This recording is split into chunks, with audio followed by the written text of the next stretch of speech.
Do you have siblings? A younger brother, yeah. Oh, right.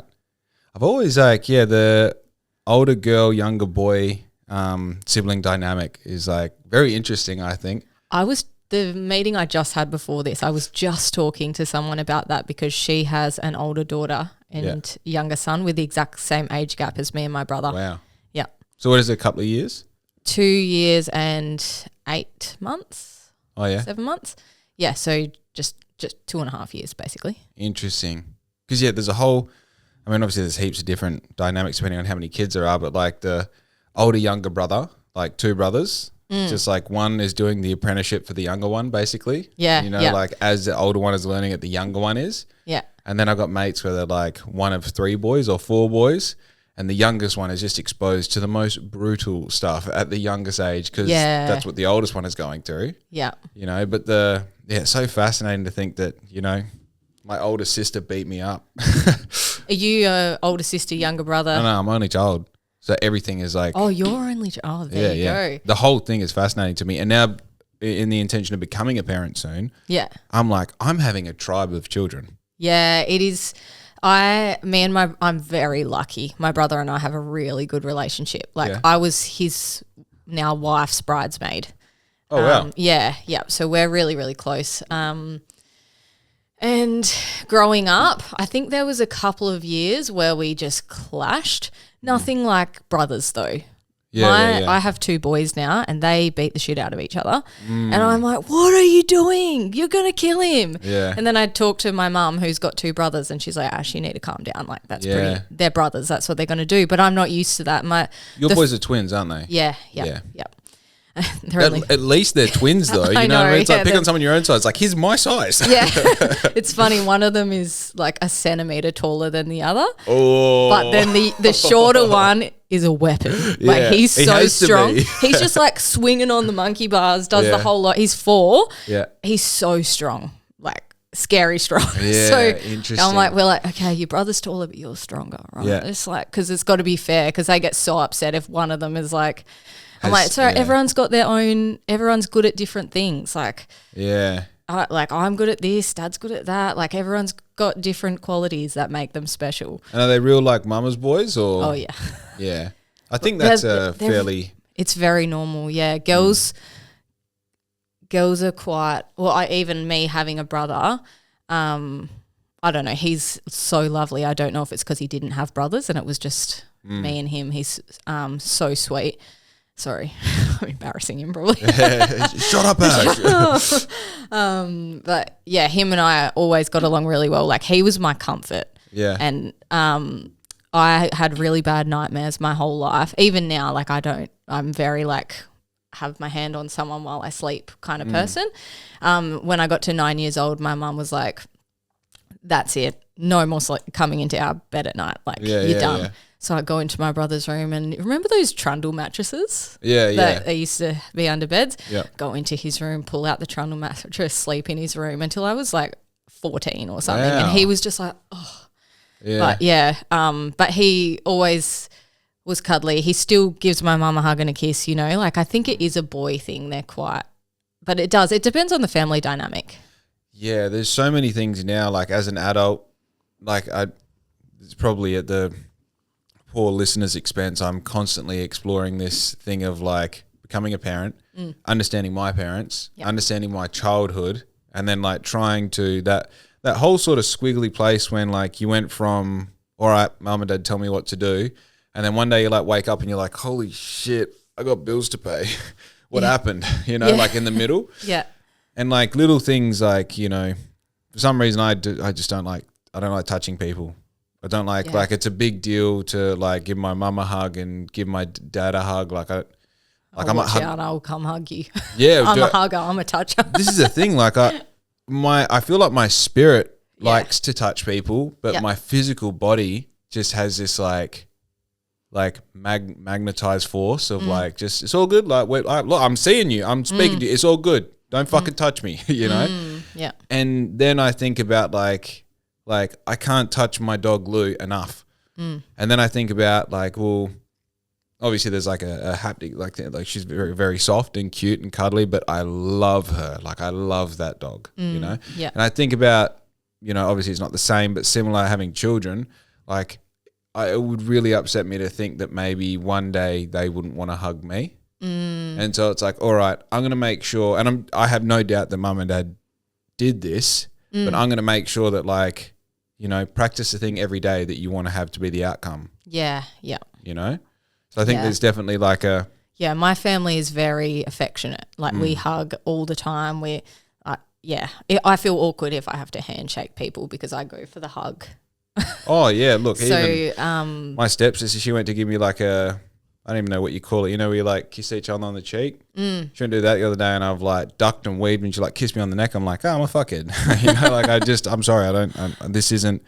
I can speak in front of a crowd. I can't touch people. You know, that could all. It comes down to nature versus nurture, I guess, because some of it maybe would be nurture and how you brought up, but take it from someone who has identical twins who have the same DNA, have been brought up in the same house under the same circumstances, got fed the same thing every single day. Yeah. No, I don't treat them differently. I dated an identical twin before, and I saw his relationship with his brother, and like it just taught me a lot of things about how I want to parent identical twins, which I think is very weird that I had that experience.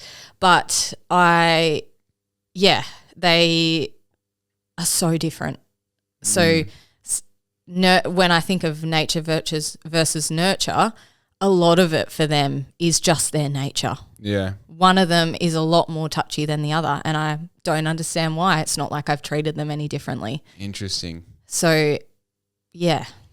I think you said before like they beat the crap out of each other. I can't fight my way out of a wet paper bag. I'm like physically defense sense. I'm useless. Lover, not a fighter. Yeah, 100%. I'm a converser, not a fighter. Yeah. I think that's like I've always been able to talk myself in and out of situations. But like my like dad and uncles were like, according to the family law, were like absolute weapons. Yep. And I always felt like I was a bit like, you know, maybe I'm not growing up in the, you know, in my dad's sort of footsteps sort of thing. It's like he grew up on a farm with brothers.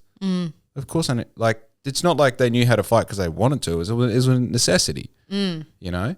A little bit instinctual. Yeah. Well, I can't imagine what it's like if you had no technology, nothing to do, and you're working on a farm and you got brothers and you're all, you know, big, strong blokes and you have disagreements, and instead of being like, well, I don't feel very good, it's like, just fucking hit him, you know? Yeah. So I think like, I don't know, there's something I'd love to have boys that are, you know, put them in jiu-jitsu and teach them how to like do it properly. Yeah, I think we are going to put the boys in Muay Thai or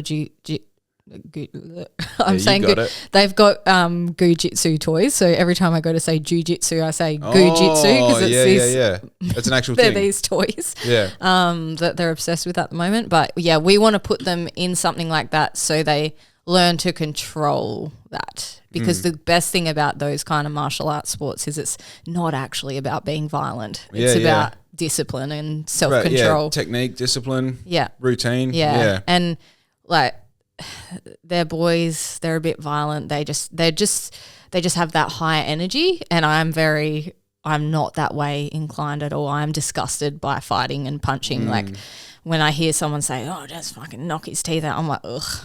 Yeah. What are you trying to prove? Yeah.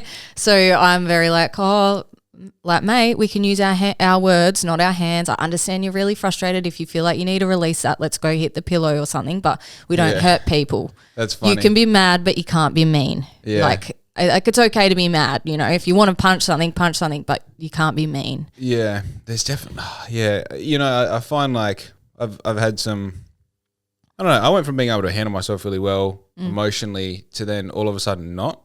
Like, I don't know whether I just reached puberty way later than everyone else or what it was, but like I know I would always have these things where I understood blokes who like punch doors but there's like that thing in you that wants to do it organically as a male. You want to like physically prove to the world that you're upset, you know? And I think there's definitely like, I mean, for sure now at 32, I've like found channels where you can like do something with it that aren't necessarily like physical at all. Yeah. You know, yeah. I think sometimes just really like describing how you're feeling, like where's it coming from, what's a catalyst, what do I think could be the solution to this, like that really does help. But I feel for males that don't have that like inclination, or even the like inner library or monologue, or even like what do you call it, vocabulary to understand how to explain what's going on, must be frustrating.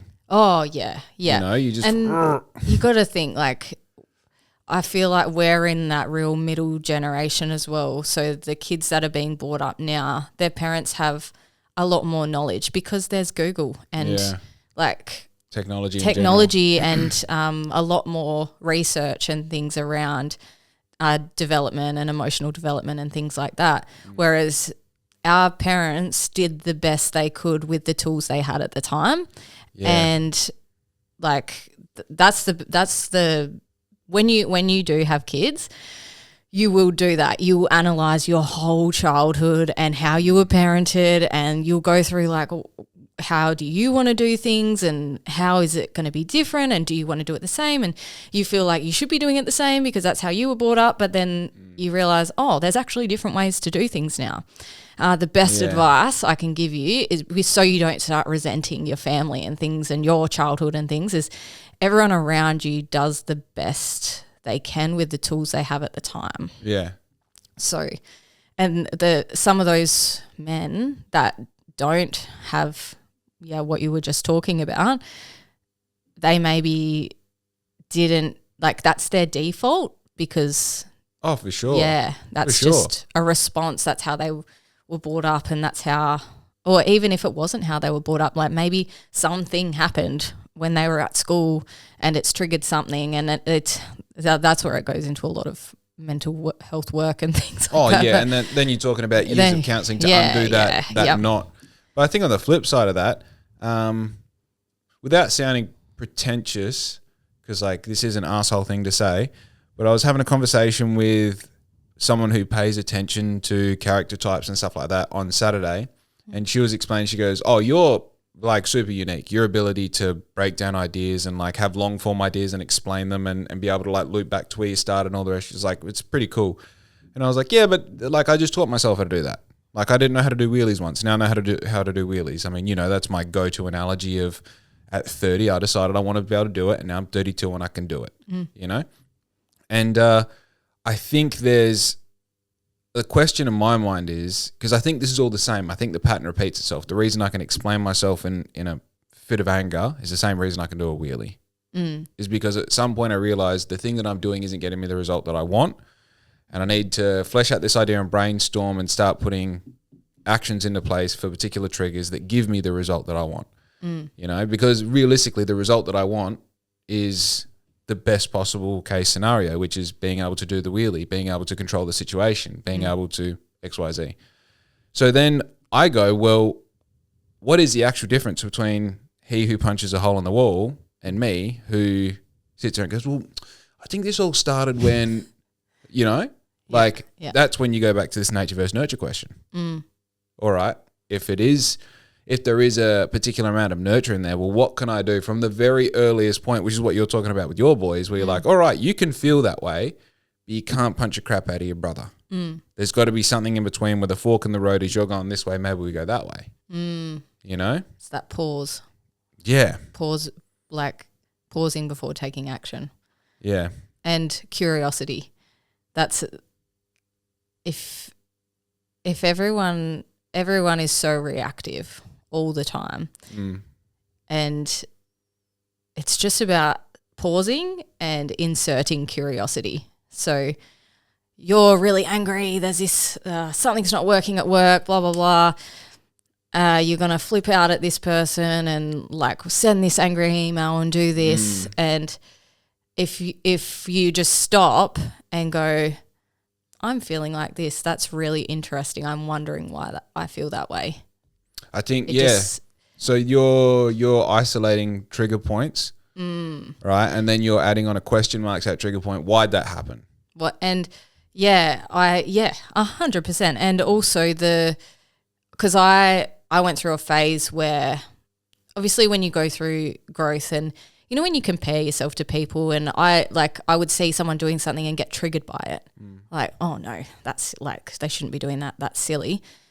Once you stop and go, well, why do I feel that way about that? Why do I think that's bad? Yeah. And ask the question instead of just having this harsh opinion without and acting on it, and without. Yeah, I think there's two things coming to mind. The first thing is you're putting I call it third partying yourself, where you raise up out of your body and you sort of like look down on you and go like, what's going on? Right, that's number one. I think the second thing is like, who the fuck are you? That's what I ask myself all the time. Like, you're hot shit. Who are you? This chick on the weekend telling you you're hot shit. Like, who's she?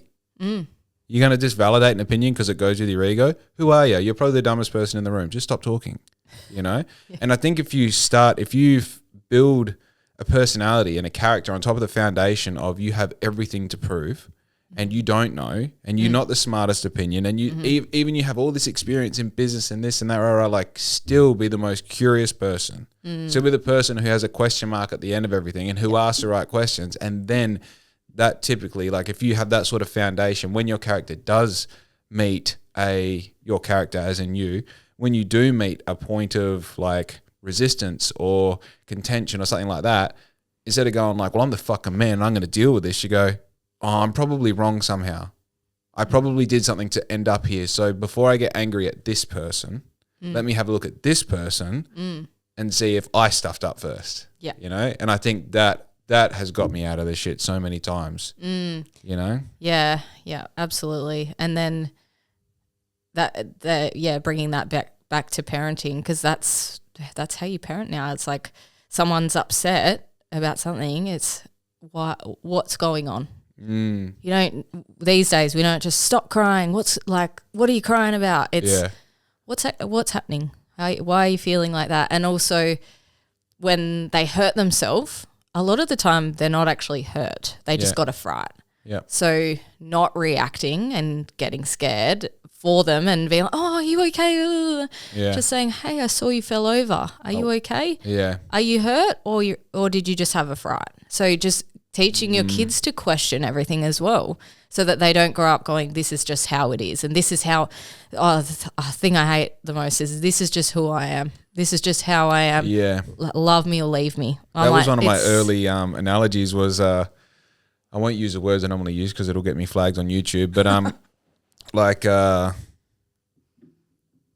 can't think of a good replacement word. I'll just use it. So Jimmy the kitty fiddler is just a kitty fiddler. That's just the way Jimmy is. It's like, well, no, Jimmy, you can't be that. That's horrible. You know what I mean? It's like, and then if you replace kitty fiddler with anything, oh, I'm just short-tempered, like I can't help it. All right, your life's fucked. Cool, you can't problem solve. You can't get yourself out of simple situations because you just got a short temper and you can't help it. And that's just the way you're built. Okay, cool. Off you go. Go enjoy that. You know? Yeah. It doesn't make any sense. It's like almost like there's a thing there where like, I don't know, I'm on this journey now where I get excited when I find a weakness in the business. Or like, I mean, just recently with this running, it's like I thought I couldn't run because I had sore knees. I'm like, I'll just do 2Ks. I came home after 16. And then like on the weekend, like, I reckon I could do a half marathon. I just go do it, Yeah. And it's like, I'm excited to know, can I? Like, is it actually, you actually can't do it? Well, how far can you go? Yeah. We'll just go to the big swamp. We'll just see if we can get a full lap. We'll got a full lap in. All right, I'll just go to the beach. I'll turn left. Fuck it. I'll turn right. I go into town. I'll just do a lap at the Runners Club. I'll just go up to and all of a sudden, you send a message to the group chat saying, the fuck's up now, boys? And that's exactly right. Nothing is permanent. Nothing is impossible. Right. So even though we were talking about nature versus nurture, there are things with my two kids where one of them is like, that's just a little bit who he is. His personality is that way inclined. But when it comes to behaviors, you can change those. Yeah. Anything is possible. You can make yourself a runner. You can. Yeah. I think there's a positive and negative thing there. I think did you see the reel I put up this morning about my life? I see it as everything is malleable. Yeah, I saw that one. Yeah. Yeah. Little bit pretentious, but fuck it. There's this, I believe like when something is positive, you lean into it, and when it's negative, you fix it. Yeah. Yeah. right? So you go, Jake, the black ink guy, super stubborn. Super stubborn. Now, in a negative sense, if we're trying to have a conversation, you're like, Jake, here's why I think your product isn't any good. And I'm like, no, my product's like, you don't know what you're talking about. Yeah, but here's the actual information. No, fuck it. Shut up. I don't want to hear it. But if Jake is stubborn in that, like, no, I want to find out if I can run half a marathon. Yeah. Yeah. So we defend one and we demonize the other one. Right? Yeah. So I think in that way, like, I guess it's a double-sided coin seeing the world as completely malleable. Because then you go, well, we can destroy good things and we can prop up bad things, or vice versa. Yeah. Or the world is that malleable that if someone is more powerful than you just in their mind, then they can change your reality through how they affect their reality. Yes. Which is most people, by the way. Yeah. Like, we're just living in a simulation. Let's end the podcast. Yeah. Yeah, it's super weird to be talking about a simulation. But I think the difference between, like, I don't say normal people, but I think what makes us abnormal is that you build a business and you keep getting runs on the board until one day you're like, and I'm sure you've had this moment where you're like, oh, I'm a fucking business owner. Like, I made a business and now I don't have a job. Yeah. And, if I don't want to work, I don't work. If this is just my reality now, and I think that's exactly what I'm talking about. You are someone who bends other people's reality around yours because you took a little bit of control and then more control and more control. And you're like, oh, I actually control my life. I can do what I want. Yeah. That realization is really big. And it can come from anywhere. It just comes from pushing past your comfort zone, really, and doing things that you think that you tell yourself your whole life you can't do. Yeah. Or you hadn't yet pictured yourself in that reality. I never saw myself as a business owner. I went to uni. I was on the path, Yeah. Went to uni, did the 2 degrees, got a graduate position out of uni, got promoted, worked up the ladder in corporate. I was going to become national marketing coordinator. That's what I was like. And I was already national marketing coordinator. I was going to become national marketing manager. Yeah. Like, I was doing the leadership management course to get that role. And then I fell pregnant. And I was like, oh. How many years have you been in business now? I started the business 7 years ago. Yeah. On the side of working corporate because I was in a national corporate role. So it was quite red tape, not a lot of freedom with creativity. So I started the business just because I like to push myself outside my comfort zone and use my creativity. And I just saw that I wanted to do something more. And then I did that it was probably 2 years. We were just doing it on the side of corporate, and then fell pregnant with the twins. So they wanted me to go back to corporate when they were only 10 months old because I had to finish work so early because I was the size of the moon. Yeah. And it was just not possible. So I couldn't commute. Were living in Perth for like many years before, and then moved back to Bunbury when I fell pregnant with the twins because it was always the plan to raise them down here. Yeah. And also it was COVID and I didn't want to get locked down away from my parents with 2 screaming babies. Yeah. So just started working solely in the business just 1 day a week when I had the babies, and then just built it up from there. But yeah, we're year 7 going into year 8. So you're 5/6 years full time in the business. The first I went like 1 day, 2 days, like it was gradual increase with the age of the kids basically. So I'm only just up to full scope. Oh, full time as in? So probably 3 years only. I'm solely in the business so in my 5th year, only doing the business, not corporate. Yep. But I would say my workload has only been the business and less parenting in the last couple of years, You said your boys are 4. Turning 5 this year, yeah. Oh, yeah?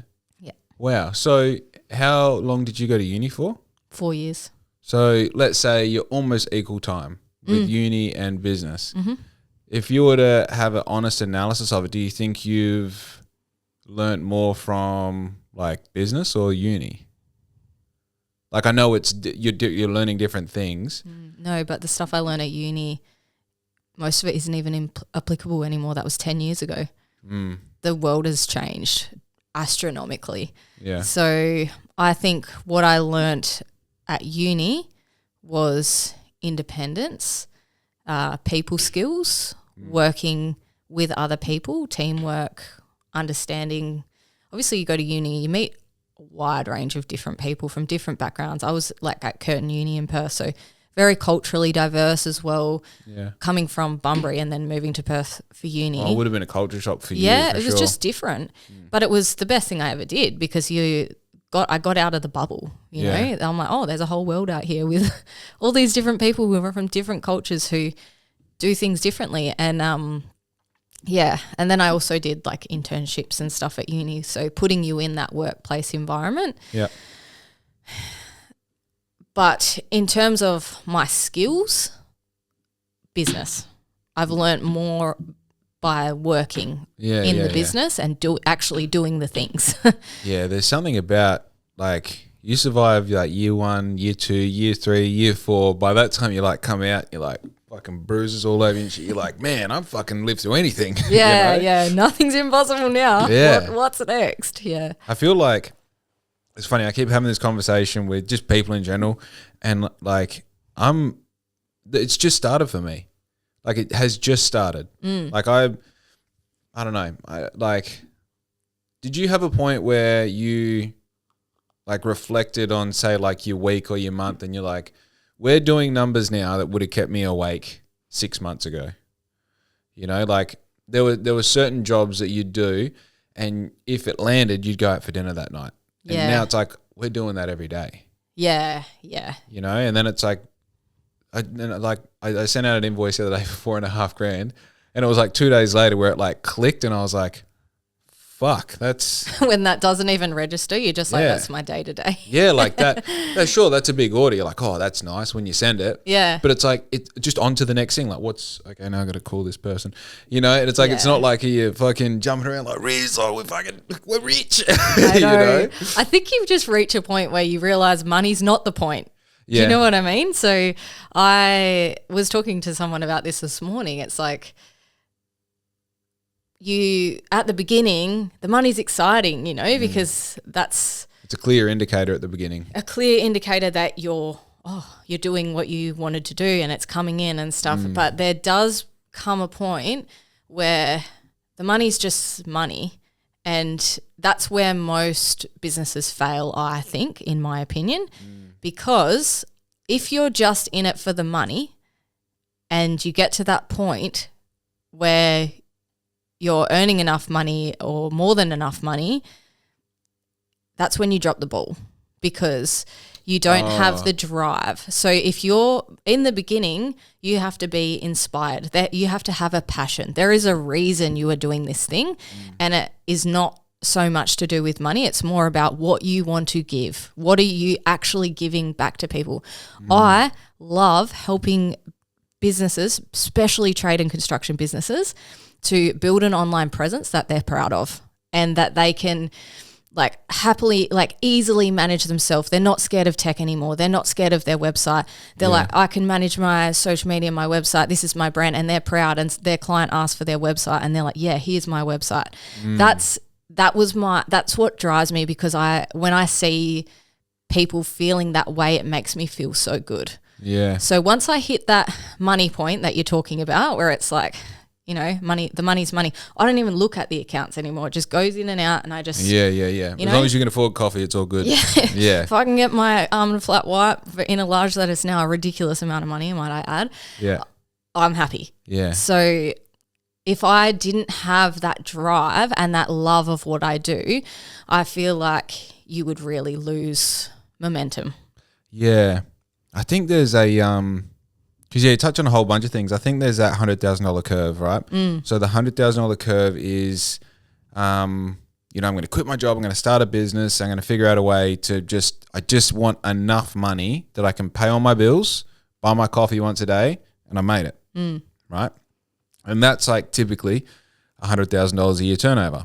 As long as you're, we're talking small scale. You don't have like commercial overheads and stuff like that. Like just whatever your small little idea is, like, I'm going to start a t-shirt brand. You make $100,000, you're keeping like 40 of it, you can live, right?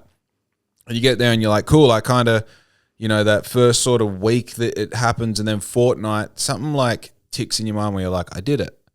and you almost take your foot off the gas a little bit, and then it drops under the 100,000. It either maintains at 100 forever, and you bought a job.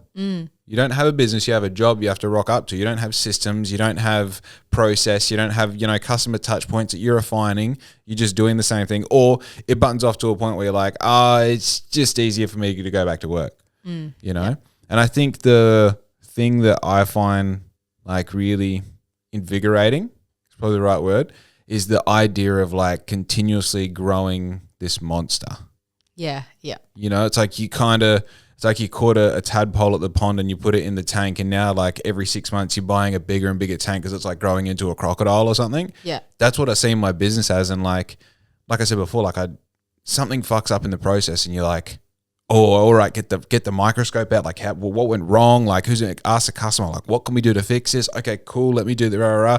And then you like almost put all your things in play and then like let the process start again and repeat itself, and you watch that part of the process glide through that thing that you automated or that you created for it, and it works, and you're like, sick. And then something else fails and you're like, oh, let me go over here. And there's something about like, for me, it's not even about shirts or podcasts or anything. It's just about having this like machine that needs me to keep on oiling it and fueling it and changing parts and replacing bolts and it's yours. And it's mine. Yeah, it's been, and every people that run businesses are those kind of people. They have that drive, because I'm that way inclined as well. Yeah. I always am striving for more and better. And even in business, the way that I keep things moving is I invest in a coach. So for those times when I'm like I'm not driven by money anymore, but I've got a coach that inspires me and keeps things, keeps the needle moving, keeps me on the ball. And then when something does go wrong, I've got people to lean on, and, it's the whole picture. Yeah. It's not just the invoices coming in and out. It's the whole picture. It's fixing the problems. It's investing in yourself. It's growing and building something that is your own, and that you can proudly say that I have built this thing. Yeah. And I have overcome all of the constraints. Yeah. And it'll never stop though. Like I think another reason people get stuck is because you build this business, there's always going to be constraints. Yeah. You're never going to get to the point where you're like, well, if you do, I don't know, I don't know how that works, but you get to a point where, okay, I'm done. It's not like that. Yeah. The business is always going to have a constraint. There's always going to be an issue with a system or a process or a team member or your time. Yeah. And how do you overcome all of that? And it's overcoming those things that makes it so rewarding. Yeah. Yeah. And it's that like, sometimes I even find myself glancing too far into the future and going like, what's the next thing to fix? It's like, buddy, fix the thing that you're fixing right now really well. Sometimes I look at my, to-do list for the day, and you look at all 20 things instead of just going like, right, I know these three things are the priority. And now those three things, this one needs to be done. And it might take me 8 hours, and then I've only got 4 hours left to do the other 19 things, but just do that really well. Yeah. Don't do this ADHD approach to like, I'm going to do 5% of everything on the sheet. Just do one thing really well. And even if it's like, I constantly have this thing where you go, what's a good example? There's nothing I really want to be too transparent about on the podcast about my business, but there's definitely been things where it's like, all right, the day-to-day, like taking on leads, processing them into orders, ordering the stuff for them, and then, processing that into prints and then production and delivery. There's like all these stages that, if a lead sits there for longer than like 3 hours, I get stressed out because that customer needs to hear from me, even if it's just, hey, I've seen your message, I've seen your email, I'm going to get back to this later today, or give them a time tomorrow, whatever it might be. There are things in the business that don't affect any of that at all. None of that. We got a new film the other day. I've got to go test this film. That's a 4-hour process because I got to print once, wait for it to dry, press it, move it around, give it do this, do that.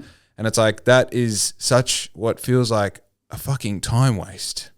But it's as essential as getting back to that person in the long run, because let's say that person ends up getting that new film and it hasn't been tested and then it fails on them. What was the point of having them as a customer at all? Because we've given them a shit experience. Yeah.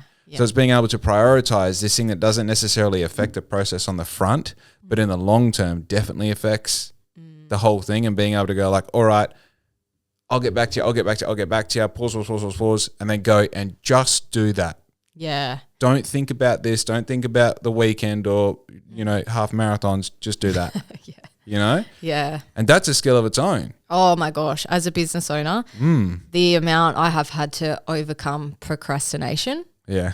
The stuff that I don't really want to do, but really needs to be done. Yeah. KPIs. Yeah. I hate spreadsheets. There's a quote to that. It's like I'm going to butcher it, but it's like the thing that is stopping you is the thing you're avoiding doing. Yeah. Yeah. I know Hormozy either made it or redid it. Yeah, but it's essentially like the thing that you're avoiding doing is the difference between you and the next step in your business. Yeah. And it's actually going to stop every other thing as well. Yeah. Because you're beating yourself up about procrastinating on that not thing. doing it, yeah. So you're trying to do all your other tasks and feeling crap while you're doing them. Whereas if you just do that thing you've been putting off, it's like a massive weight off your shoulders and everything feels easy again. I've learned that the hard way. It's a 10-minute job. Yeah. Yeah. It's usually a 10-minute job. Yeah. And you're just like, why didn't I fucking do this last Thursday? I know. It's been a week of beating myself up because I haven't done it and I should have just done it.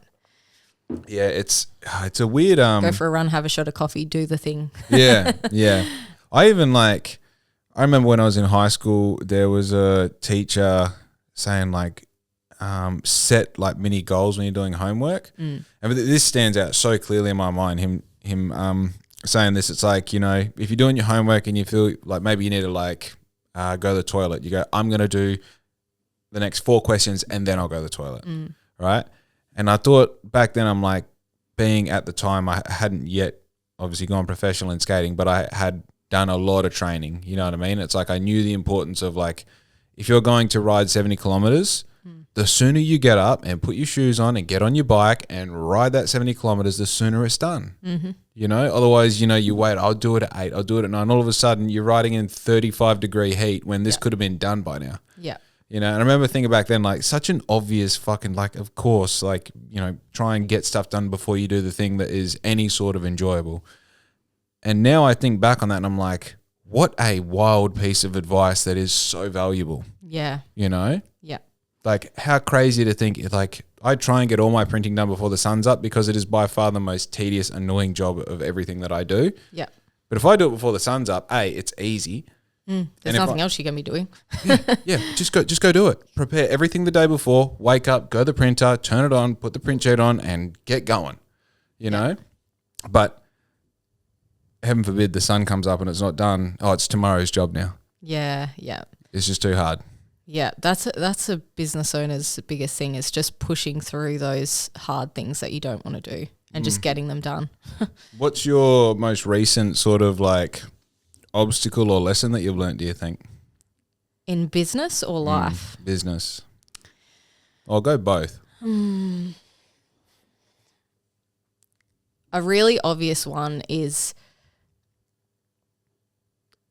I recently went on a business retreat with my coaches and I forever have said, I've niched to service-based businesses. That's a very broad term. And because I just didn't want to pigeonhole myself, I'm a bit of a people pleaser. I like to be everything to everyone and I want to help everyone that I can. But by talking to everyone, I was kind of talking to no one. Yeah. So I thought, all right, well, who do I really enjoy working with? And that's trade businesses. So, and that doesn't stop at builders and things like that because a hairdresser's a trade business. Right. But I was too worried about saying that I love working with trade and construction businesses. I can still work with the other people, but putting it out there and marketing myself to trade and construction businesses has been a game changer for me because people used to ask me, so what do you do? And I'm like, I build build websites and online presence for like service-based businesses. We do branding and a bit of social media and websites. And now I'm like, I build online presence for trade and construction businesses. Yeah. I help trade and construction businesses feel confident in their online presence. Yeah. So by just making things simple and providing clarity, it's been a game changer for me because I can that instead of just fumbling around my words and everything that I do, an online presence, and that's the business. If other people come to me, I'm not going to turn them away unless it's not a good fit or things like that. But I've been able to really nail my processes and systems and marketing by just going, okay, this is who I'm talking to. Yeah. I remember having a conversation with a bloke, let's say 10 years ago, 11 years ago, and I said, I've got this like really good business idea. I think I want to start a shop and then every sort of month change what I sell. Like just always be like sort of cycling through things. I think it'd be great because every time you go in there, you kind of like not know what you're going to end up with. You know you're going to spend money, but you're not sure. He's like, so no one knows what they're getting before they come in. I said, yeah. And he goes, well, it's a horrible shop idea. The reason you go to Woolworths is to get groceries. The reason you go to Sabotage is to get clothes. The reason you go to Little Spencer is to get coffee. And I was like, oh yeah. Yeah, no, that, yeah, in that sense, it's a horrible shop. You know what I mean? Like you can say that Red Dot or whatever, the reject shop, it's like sort of that model, but it's not because you're going there to get cheap things. Yeah. You know? And I think the best thing, like sort of what you described there, is you narrowed your scope so much so that now you've got 10 potential leads in front of you and this one's asking for social media and this one's asking for branding and this one's asking for this and that, and like spread right across. You're like, I'll take these three who want specifically what I do and deliver that really fucking well. That's powerful. Yeah, and that's what I'm the best at. Out of uni, I was marketing for a truck company and then a construction equipment company. My husband is a chippy. Like I understand trades and construction. I get it. Yeah. So I'm good at it. I know what they need. I know what they want. And I really take the time to understand what they need and what they do and how they need to deliver it online. So it's what I'm good at. So why would I fumble around with what I'm doing? And yeah, that shop idea you're talking about, you're kind of going off the hope that people have the time to just come in and see what's there. And we're living in a society now that people are very direct in what they want and they do a lot of research and they're like, they don't have a lot of time. I feel like since COVID, it's like everything's come back, but it's come back faster. Yeah. Because they're like, oh, like we know what it's like to slow down. So like we can actually do this and this and this and this and this. Yeah. So people do everything with so much precision. It's like, okay, I've got to go here, do this, go here, do this, go here, do this. I've got to fit it into this amount of time. Yeah. So they're very specific. So you need to provide something specific. They know you are going to get this and this result and this is how much time it's going to take. Yeah, the customer experience in general online is typically like it's a formula, right? So you're like landing page, product, price, how you can pay, brief description, testimonial, product in action, bit more information. And it's like that is now on, and like you can make that look as pretty as you want. You can disguise that however you want. If you go into Apple's page and try and buy a MacBook, that is what they do. If you go into a drop shipping website that's trying to sell you a fucking dice, you know, that is what it will do. It's the same formula on repeat. And what that does is train the mind to go, what is it? How much does it cost? Can I pay for it? What does it do? Has anyone else used it? What does it do? Yeah, I'll get it. So now when you've got and that's gone from, you know, like that's come from a place of if you want to sell something to someone, you've got to take them on a sales journey. You know what I mean? Let's find out a bit about like, so what do you use a car for? Use it to drive to work, do you? So it's a bit of a status thing. And all of a sudden we're going to sell them a BMW instead of a Mazda, you know? Whereas now we're rocking up to the shop going, I want an M3. It's going to be blue. It's going to be automatic. Yep. I want all the product. Here's how much I want to pay for it. Yeah. And I think that, I don't know, in one way from a person, human point of view, it's a bit sad because it's like simplified something that was beautiful, the transaction experience, human to human. But from a business point of view, it's fucking awesome because now I can sell anything to anyone. Yeah, you just got to find the right people to sell it to. Not even that. I just got to find someone to convince that they need my product. Yeah. You know, and it's like, how horrible is that? Well, I'm just a person living in this reality that figured out that that's how other people are selling shit. You know? Yeah, absolutely. But the biggest thing is building that trust, I think. Yeah, of course. Yeah, it made it sound almost like demonic the way I said it then. I think we're lucky in that every business needs a website. Yeah. Every business needs uniforms. All I have to do is be polite on the phone and I'll make a sale. Yeah. You know, because for some reason my competition don't have that skill. Yeah. I don't know what's missing there, but yeah, I think that. And then like for you, it's like, I don't know, we're a bit the same here. You can get a list of all the businesses in Bunbury that you'd love to work with, and you can start from the top. And I guess your process would be go on their website. Is it good? Yeah. If it's not good, hey, I'm just on your. It sucks. Yeah. Need some help with that. Here, I think you need some basic color direction. You know, I think these words don't really do much for your SEO. Here's what I can do. Yeah. And most people, especially in business, and you know this, if you can solve their problem, you're 3/4 of the way there. Yeah. As long as you're not crazy expensive. Yeah. Or if you are, you can deliver that level of quality. Yeah. Yeah, I think, and also like if you can do that, we're both in a situation where it's like I can make your team look like a team. You know? So like when they rock up to site or when people come into your showroom, they feel like there's continuity between the car park and the invoice, and every step in between feels, and like your uniform is part of that. Yeah. The website is part of that, you know? So it's like being able to deliver these things that, I don't know, to find someone who can build a good website is surprisingly hard considering everybody has one these days. Because anyone can build a website, especially with AI now. Anyone can, but that doesn't mean they do it well. What's your opinion on AI as someone who potentially could be in the firing line of AI, I guess? I love AI. There's definitely a place for it, and I do think it's very useful in my industry. But AI can't sit down with a customer and really understand what they need and what they want.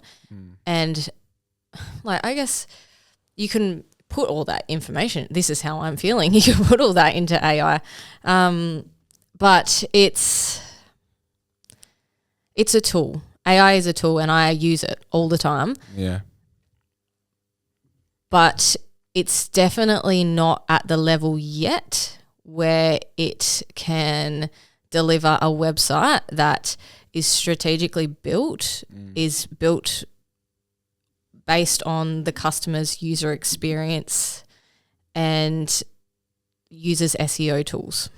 Yeah. So like you go onto website builders and they're like, here's a website template built by AI.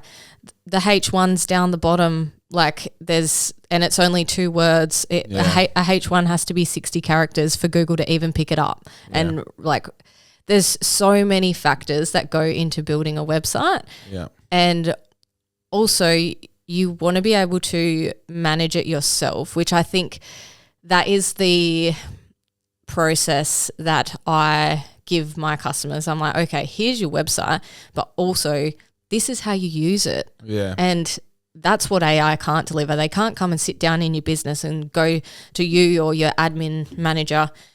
You want to make these changes to your website. This is how you do it. Like I can help you do that. To be that person that you call when you've got an issue. There's definitely, for as powerful as it is, because I use it, I think I use like maybe half a dozen AIs in total, like editing and copyright, and I need 100 dinner ideas. Can you please, you know what I mean? Like literally driving to the shops at 6 o'clock on Saturday night. I'm like, I need 10 good dinner ideas that only take 4 ingredients and a stupid boy can make. And it's like, here are 10 good dinner ideas, you know? Yeah. But I think there's definitely like, I don't know. I feel like if I ask AI to make me a website and then you like, cool, this is all very well and good. can you just change this bit and this bit? It can't do that without fucking around with other bits. Yeah. You know, like you see that with photo editing. Yeah. Generate this photo for me. Or I love this part, leave that the same, but just change this and this. And it's like, sure. And it's changed other things and not left the thing alone that you said. You're like, oh, okay, we're not there yet. It's not there yet. It will get there. It will get there. And when that time comes, I will learn the best way to incorporate that into my business because you want to be using it. You don't want to be the one that goes, don't trust AI. AI is in everything and we need to use it. And there is a place for it. 100% there's a place for it. But yeah, you could ask it to make you a website or write you copy for a website. But AI pulls from stuff that's already out there. Yeah. It's not one, like it could just be copying from someone else's website that's in the same industry as yours. And then Google's going to flag that and go, this isn't unique content. Yeah. So that's where you use AI as a tool, but then you need to add your own eye on everything. Yeah. There's like it's weird. I feel like at the moment, like I'm at a point where I use AI maybe 1% more every day. Yeah. You know, where you're like, oh yeah, maybe that'd fit in there. Like at the moment, I've mentioned this on one of my previous podcasts, but I'm getting it to examine the transcripts of podcasts and summarize them and then summarize it in a way where I can use that for the description. It's like really great way to save 20 minutes of scratching your head. Then getting 4 of those for April and then making a newsletter and then putting in screen grabs and then sending that out and going, here's what's going on the Black Ink podcast this month. If you want to, if you want to listen to something that talks about this, go listen to Brendan Kelly. If you want to hear about, powerful female website builder, listen to Ash, like XYZ. And that you are using AI in the perfect way because you're inputting your content. Yeah, not creating content. Yeah. So you are inputting your voice, your conversations and saying summarize this or create something based off this. Yeah. I use AI every single day, but the way I use it is I'll tell a story, like write a few dot points. I'm feeling like this is my opinion on this, blah, blah, blah.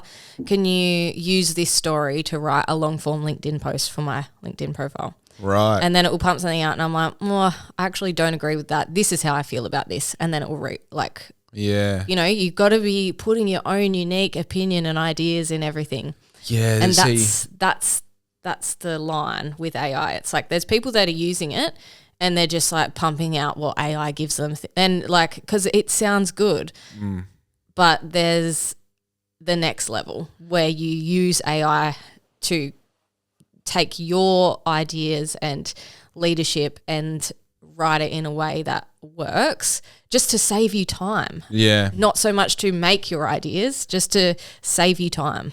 There's definitely something to generating and using it straight off the bat. Like I've always been very sort of like mystical about words. Like I'm really fascinated about like, I can have this one word and use it in this context and it's, like it's inspiring, and I can use that same word in another context and it's quite like demoralizing. Isn't that interesting, Yeah. So I think that sort of fascination around words is like the foundation that I've grown, like how to use words, whether it's verbally or whether it's in an email or in a proposal or, on a Snapchat to someone trying to get them to laugh, whatever it is. Like words are such a like, I don't know, they're like a dancing sort of, they're almost like flames, you know what I mean? And there's definitely something to AI that is like the prettiest version of a simulated paragraph. Yeah. Right? Yeah. Because when you look at it, you're like, I see that you used all the right words and I see that you used them in the right order, but there's no body to it. Where's the depth? Right. And I think like there's so many different ways you can use AI. Like you can go, hey, here are my dot points I want to hit, or here's the message, or here's the purpose of this bit of text I'm getting you to generate. But you still have to take it and make it your own. You like use the body and give it a new skeleton or give it, different skin or muscles, whatever analogy you want to use.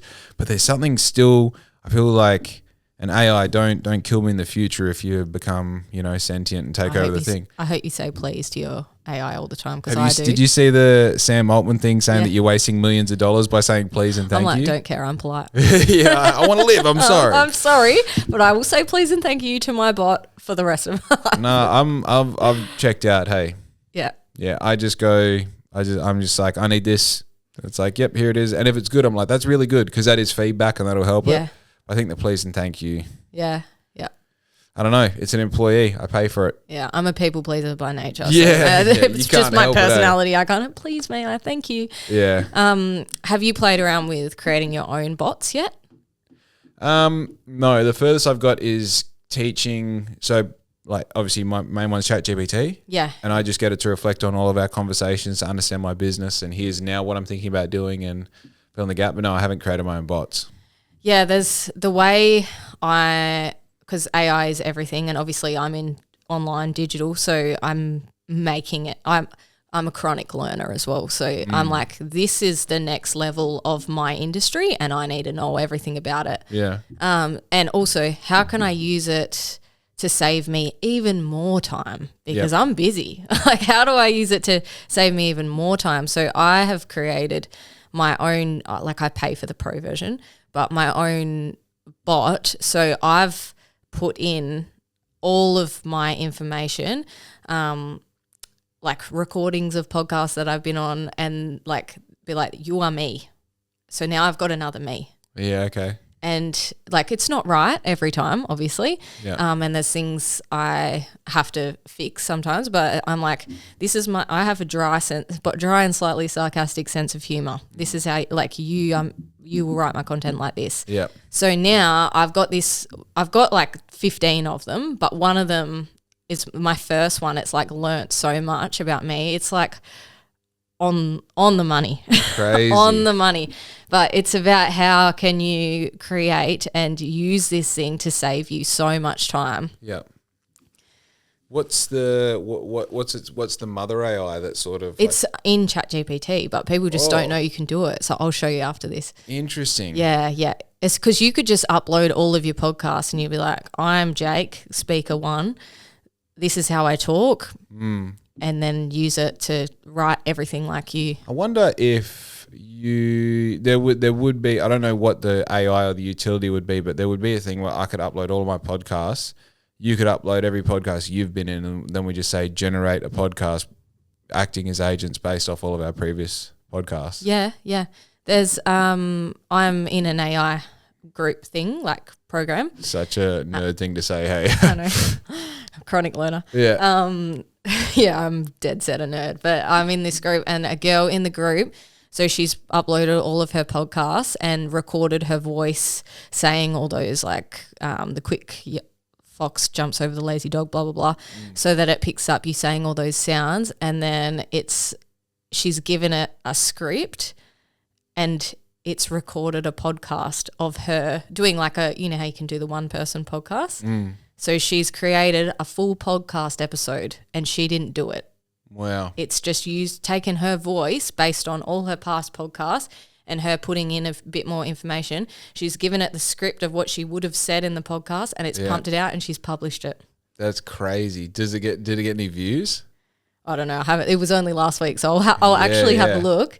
That's actually, it's one of those things where like you're stuck between, I think it's a novelty. You do it once. Yeah, yeah. I'm like, I don't know. Like the podcasts I listen to are the conversations. It's the banter. It's the two people fleshing stuff out. Yeah, yeah. So there's only so much AI can, like, if you're releasing an informational training podcast where you're like, I'm providing information on this topic and this is all it is, fair enough. Yeah. But that's not entertaining.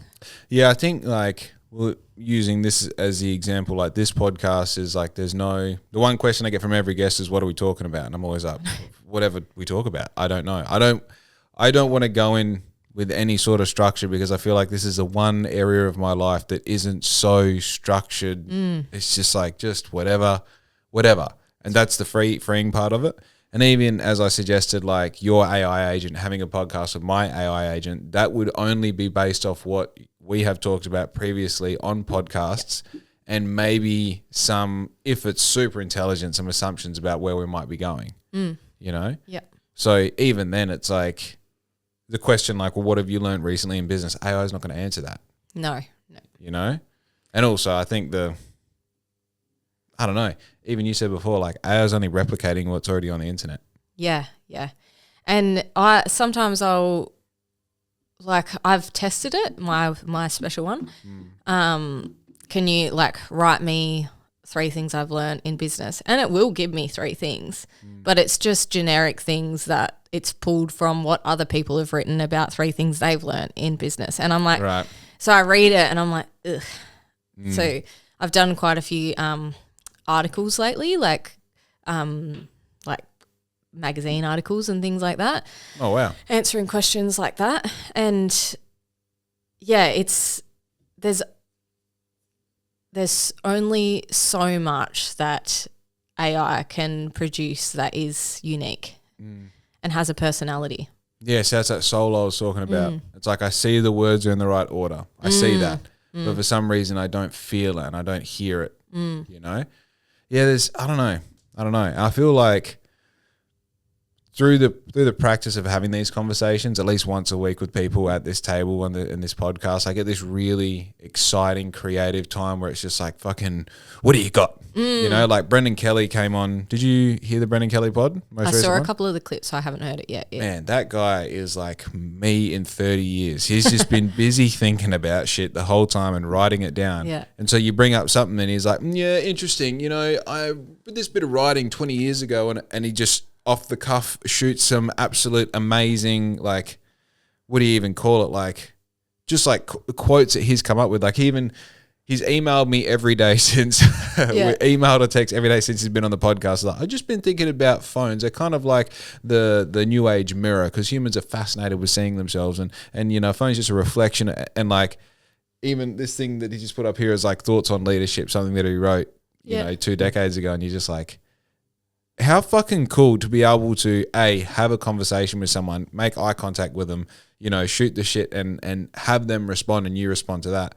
But I think through having these like backwards and forwards regularly, it allows you, I don't know, to sort of like live in that.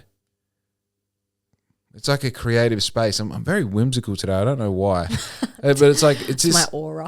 Well, it's sort of a cloud, you know what I mean? Yeah. And like as a creator of things, which is what I feel like, I want to live in that cloud. Yeah, yeah. I loved when I was like, is there anything particularly you want to talk about? Because your podcast was the first one I ever did. I was like not really interested in going on podcasts before then. And then you asked me to come on this one. And that was what, a year ago, 2 years ago? At least, yeah. Yeah, probably over a year ago. It was the first one I went on. And since then I've been on many podcasts. Yeah, lots and lots. But it's always surrounding a topic. There's always a topic. They want me to come on and like, what are best practices for SEO on your trade website? Are they trying to make a podcast you want to listen to? I know. Fucking hell. Well, but it's very direct. Trade businesses might want to know that thing. Like, yeah. Or they could ask ChatGPT. Yeah. All good. Yeah, exactly. Just ask ChatGPT. Don't listen to my podcast. And it was just so refreshing because you go into these podcasts and you know what you've got to deliver, but it almost becomes a little bit stale because I catch myself going, okay, this is information that I need to get across. This is what people want to know. And it's nice to just talk freely. Yeah, well, I think the true spectrum of being a human is like you've got 400 things that are happening right now. 5 of them are really, really like, you know, I got this happening with one of my boys and this is happening in my business and I'm dealing with this conflict and, you know, but the true experience of being human is there's so much shit happening all the time. And what a cool like environment, what a cool like culture to come and sit down and just like, here's what I've been thinking about lately and bleed into that conversation and then let that fall into this and delve into that and go on a tangent here and loop it all back around. Like it's like the craft and the fun at the same time, you know? It is. It's that connection, isn't it? I was talking to someone about that today as well. Like I try and have a lot of meetings in person, face to face. I've had so many people tell me like, take it all online. You're wasting so much of the time. I'm like, so what?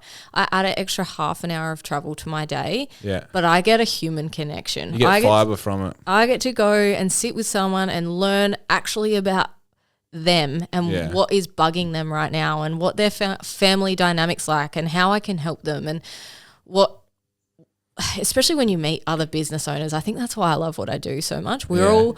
all cut from the same bit of cloth, you know. We've all Yeah. kind of got that little drive, and I'm like, what else are you doing? What Yeah, that hobbies do you have? scrappiness Yeah, and yeah. I think the thing that I'm like sort of dancing around here is I encourage other people to have conversations with other people. Yes. This is just an example of that's recorded with lights and a table and bullshit. Yeah. The reality is, like, humans talking to humans is something that we don't do anymore, No, yeah. you know? And like the result that I get from it is like, I'm constantly having my mind blown. I'm constantly being forced to learn. I'm constantly having this thing where it's like that thing I talked about at the start, like, I'm not right. The amount of things that I've said to people with confidence and they're like subtly or sometimes not subtly been like, all right, champ, you know, we'll see how that goes. And then like 2 weeks later, I'm like, what did she mean when she said, maybe I'm a dickhead? Oh, now I regret it. Oh, I hate myself. Did you put it in ChatGPT? Yeah, later on, like, am I wrong? Was she right? And ChatGPT's like, yeah, she was right, Jake. I always get concerned that ChatGPT is on my side. I'm like, are you giving me an objective point of view here? Are you on my side? Got to get it to act as an agent, as a devil's advocate then. Yeah. I need you to prove me right and wrong. And wrong. Like, what are the...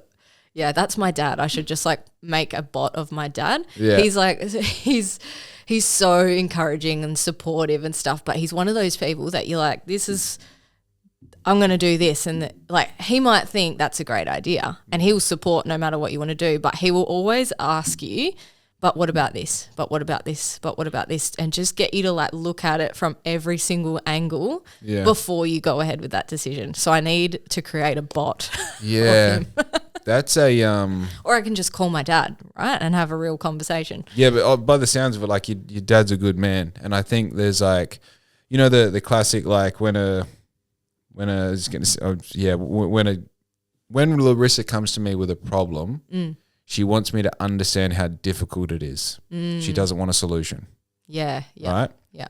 And the thing about like business is like an analogy for life. The reason that I get better at handling problems everywhere is because on a micro scale, I handle problems in my business every day.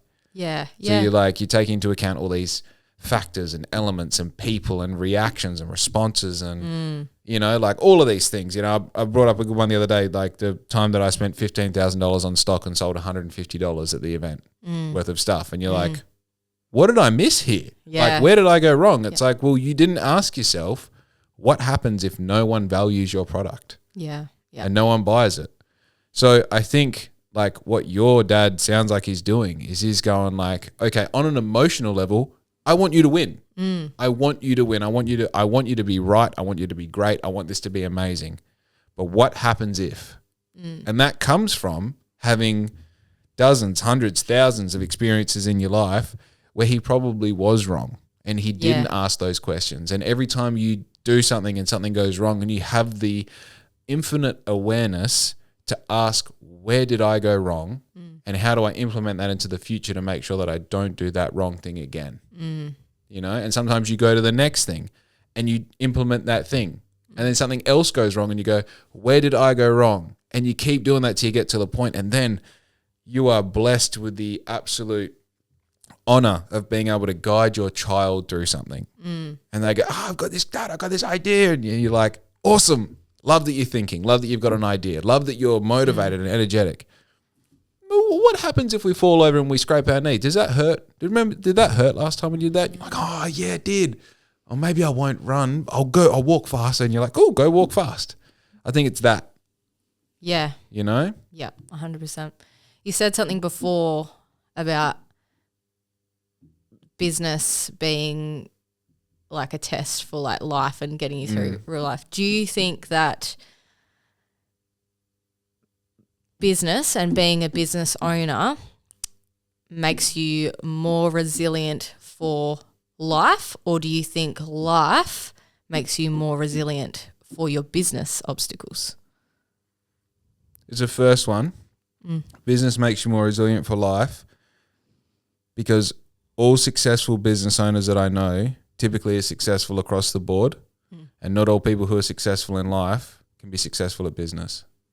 Yeah. You know, I think the people who have like holistic approach to the success indicators within their business, typically cross-reference that into their life really accurately. Yeah. But not vice versa. I had this discussion with Brendan.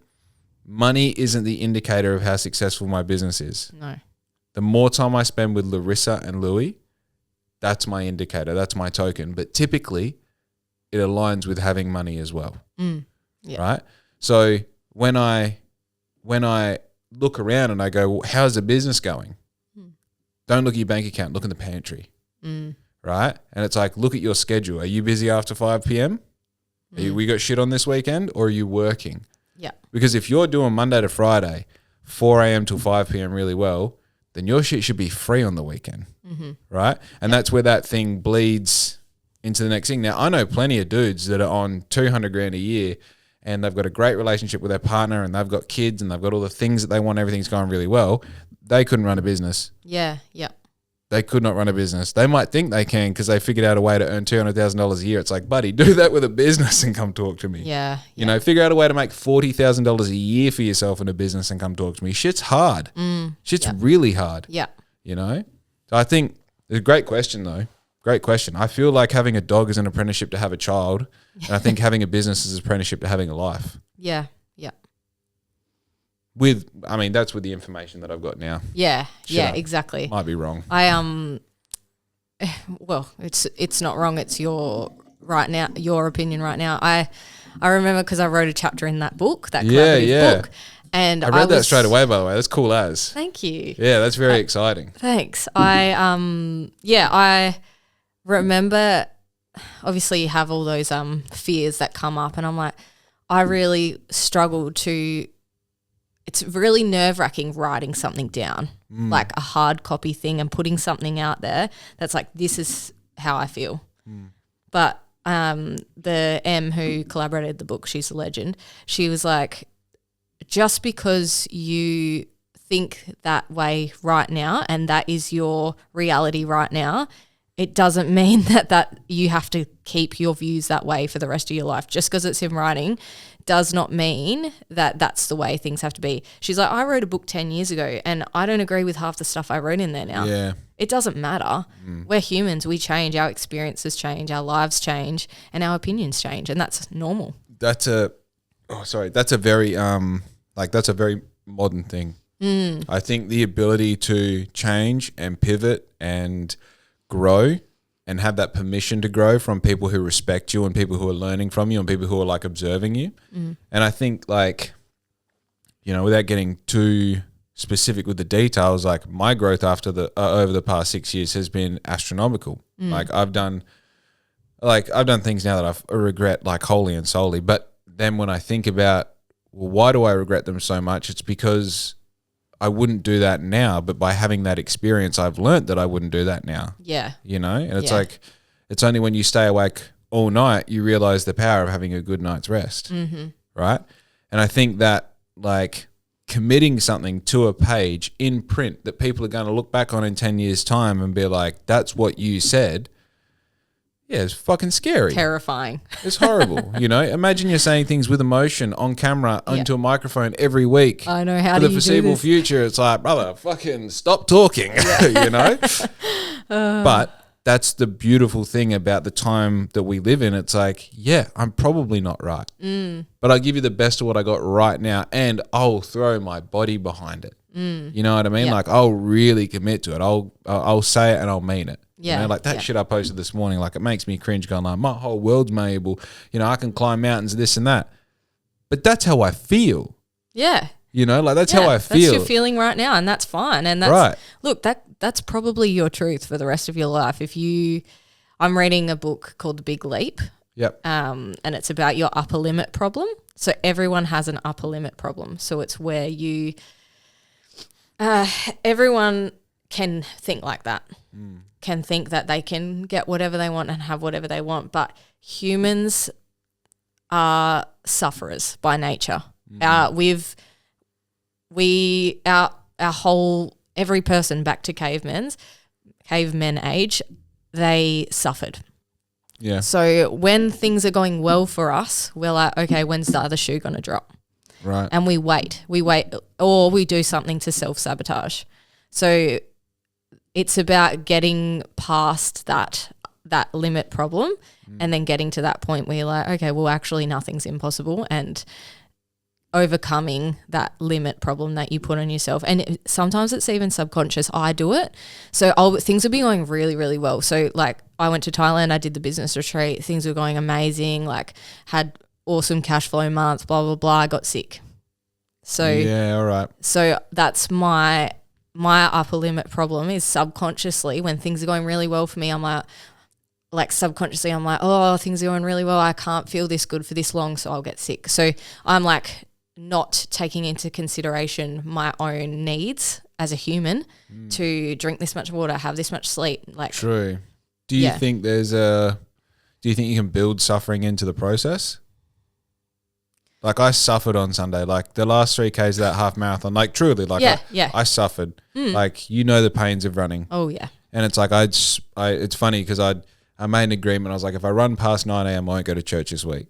And it was like 9:13 and I was like just about to finish this marathon. I'm like, I'm talking to God right now. Yeah. Like I'm in such pain. And like when I stopped, I couldn't bend my legs. Like everything just immediately was like, nope, you fucking stuffed up here. Yeah. And like I came home and I like had a Powerade. I'm like walking around. I'm like, I can't do gardening. I can't think. I was going to do a solo podcast. I'm like, I can't do anything right now.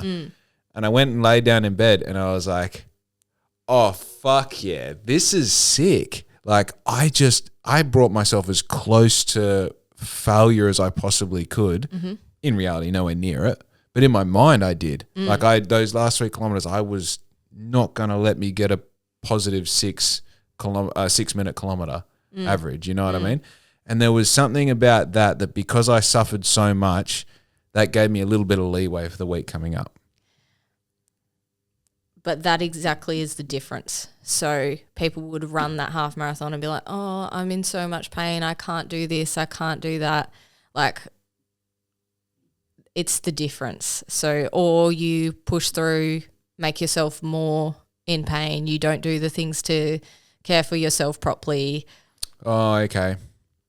Yeah, all right. Or you let it. That's a side door. That's fucking sneaky. Yeah, I haven't finished the book yet, so I could be butchering it. There could be way more to this concept that I haven't even scratched the surface of. Yeah. But I've just noticed it in myself a lot where things will be going really, really well and then I'll just start procrastinating or something. That's the thing though. Like, yeah, all right. It's like unthought out. There's a fresh idea, so I might be wrong. So I try and get ahead of the suffering.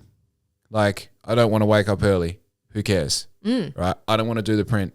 No one asked. Yeah. Right? I don't want to go to the social skate. So? Yeah.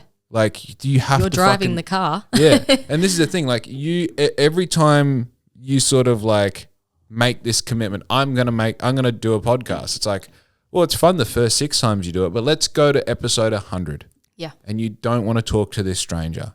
And you're starting to lull off 15 minutes into what should be a 2-hour podcast. So like, you still going to want to do it? Because if you're not going to want to do that, don't start. Don't start. It's the same with the business. You get 6 months in, shit's hard. You got no money. Yeah. You know, people aren't believing in you anymore. You've had that first wave of all your mates helping you, and now they're just going like, well, you going to win or not? Right? If you can't perceive right now getting over that hump, then don't start right now. You know? And I think part of the thing, like when I was younger, I used to have this concept that if I didn't think of all the negative things that could possibly happen, then they'll happen to me. Right? So if I didn't consider what it might be like having my house robbed every time I left my house, then my house would get robbed. Right? And I think there's something that is stupidly debilitating as that idea is. There's something to it. Because if you don't perceive what could possibly go wrong with your ideas, and this is that dad helping you mentality. Yeah. If we don't have a thing of like, all right, if you know that the luck can't continuously keep coming your way, then you got to work as hard as you possibly can to make sure that the odds are in your favor. Right? Now we know if you don't, like, you can mentally exhaust yourself every day and still sleep like shit. Right? If you don't physically exhaust yourself, you won't recover properly. Yeah.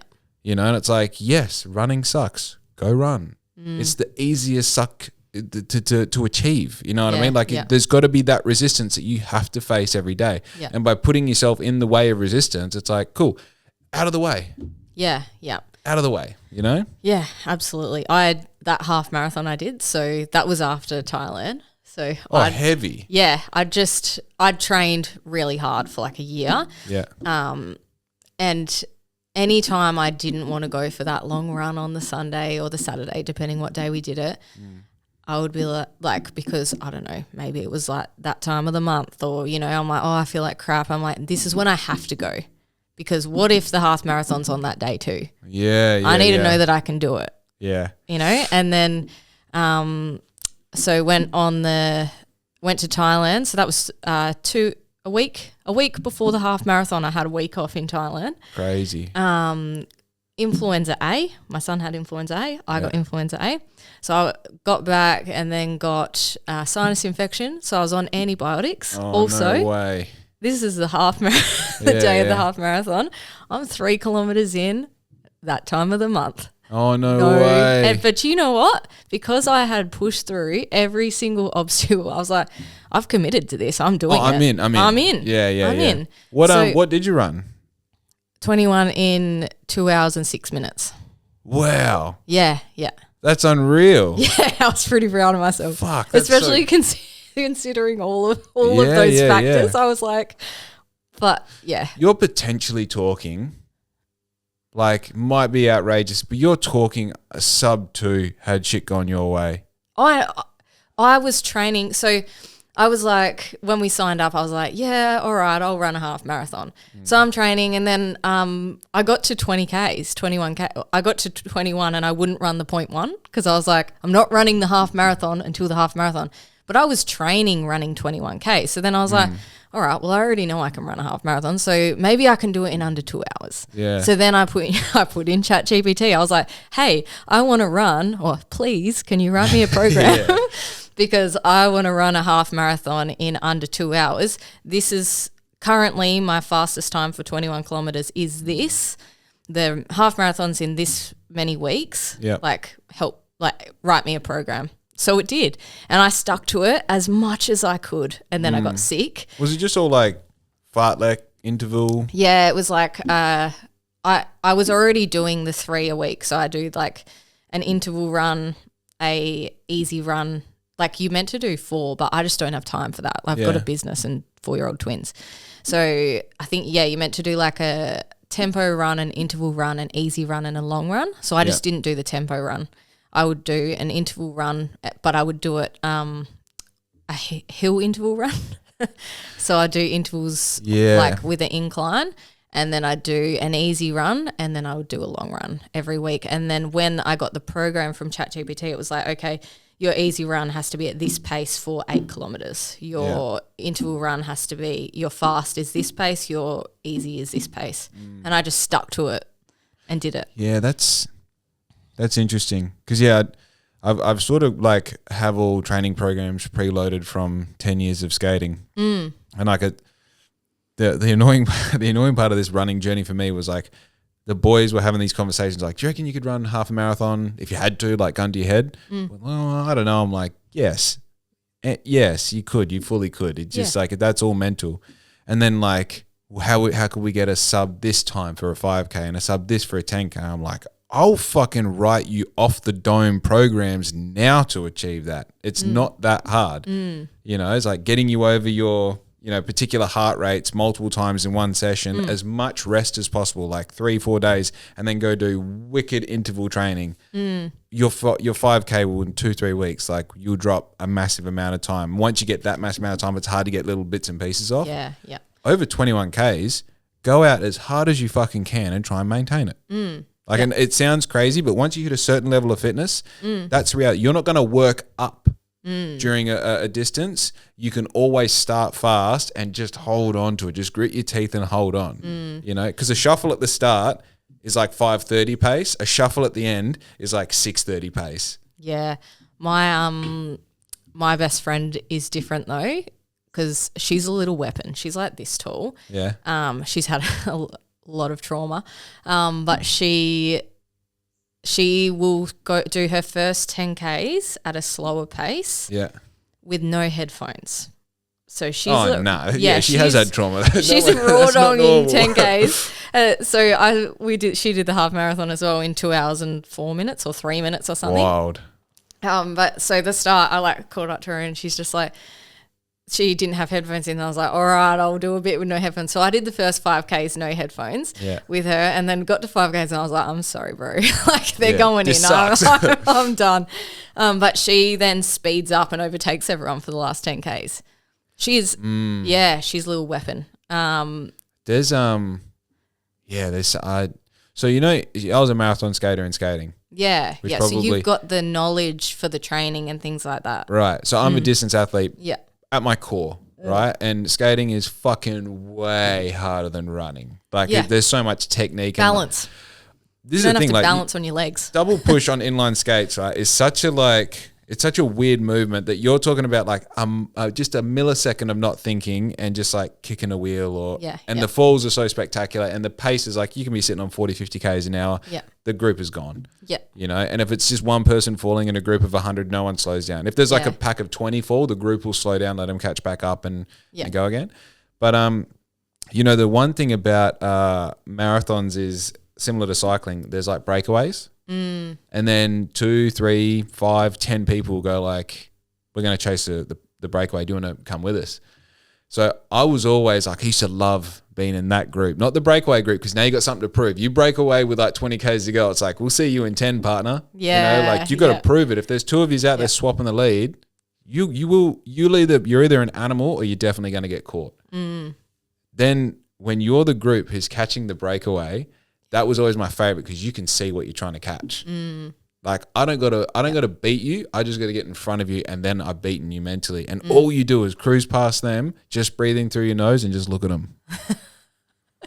You're so competitive. I love it. You're out there that whole time. You're good, buddy. Yeah. Get to the back. Yeah. You know. I was watching a reel. Someone sent me a reel about like competitive runners, and it was to like, this is an absolute tangent.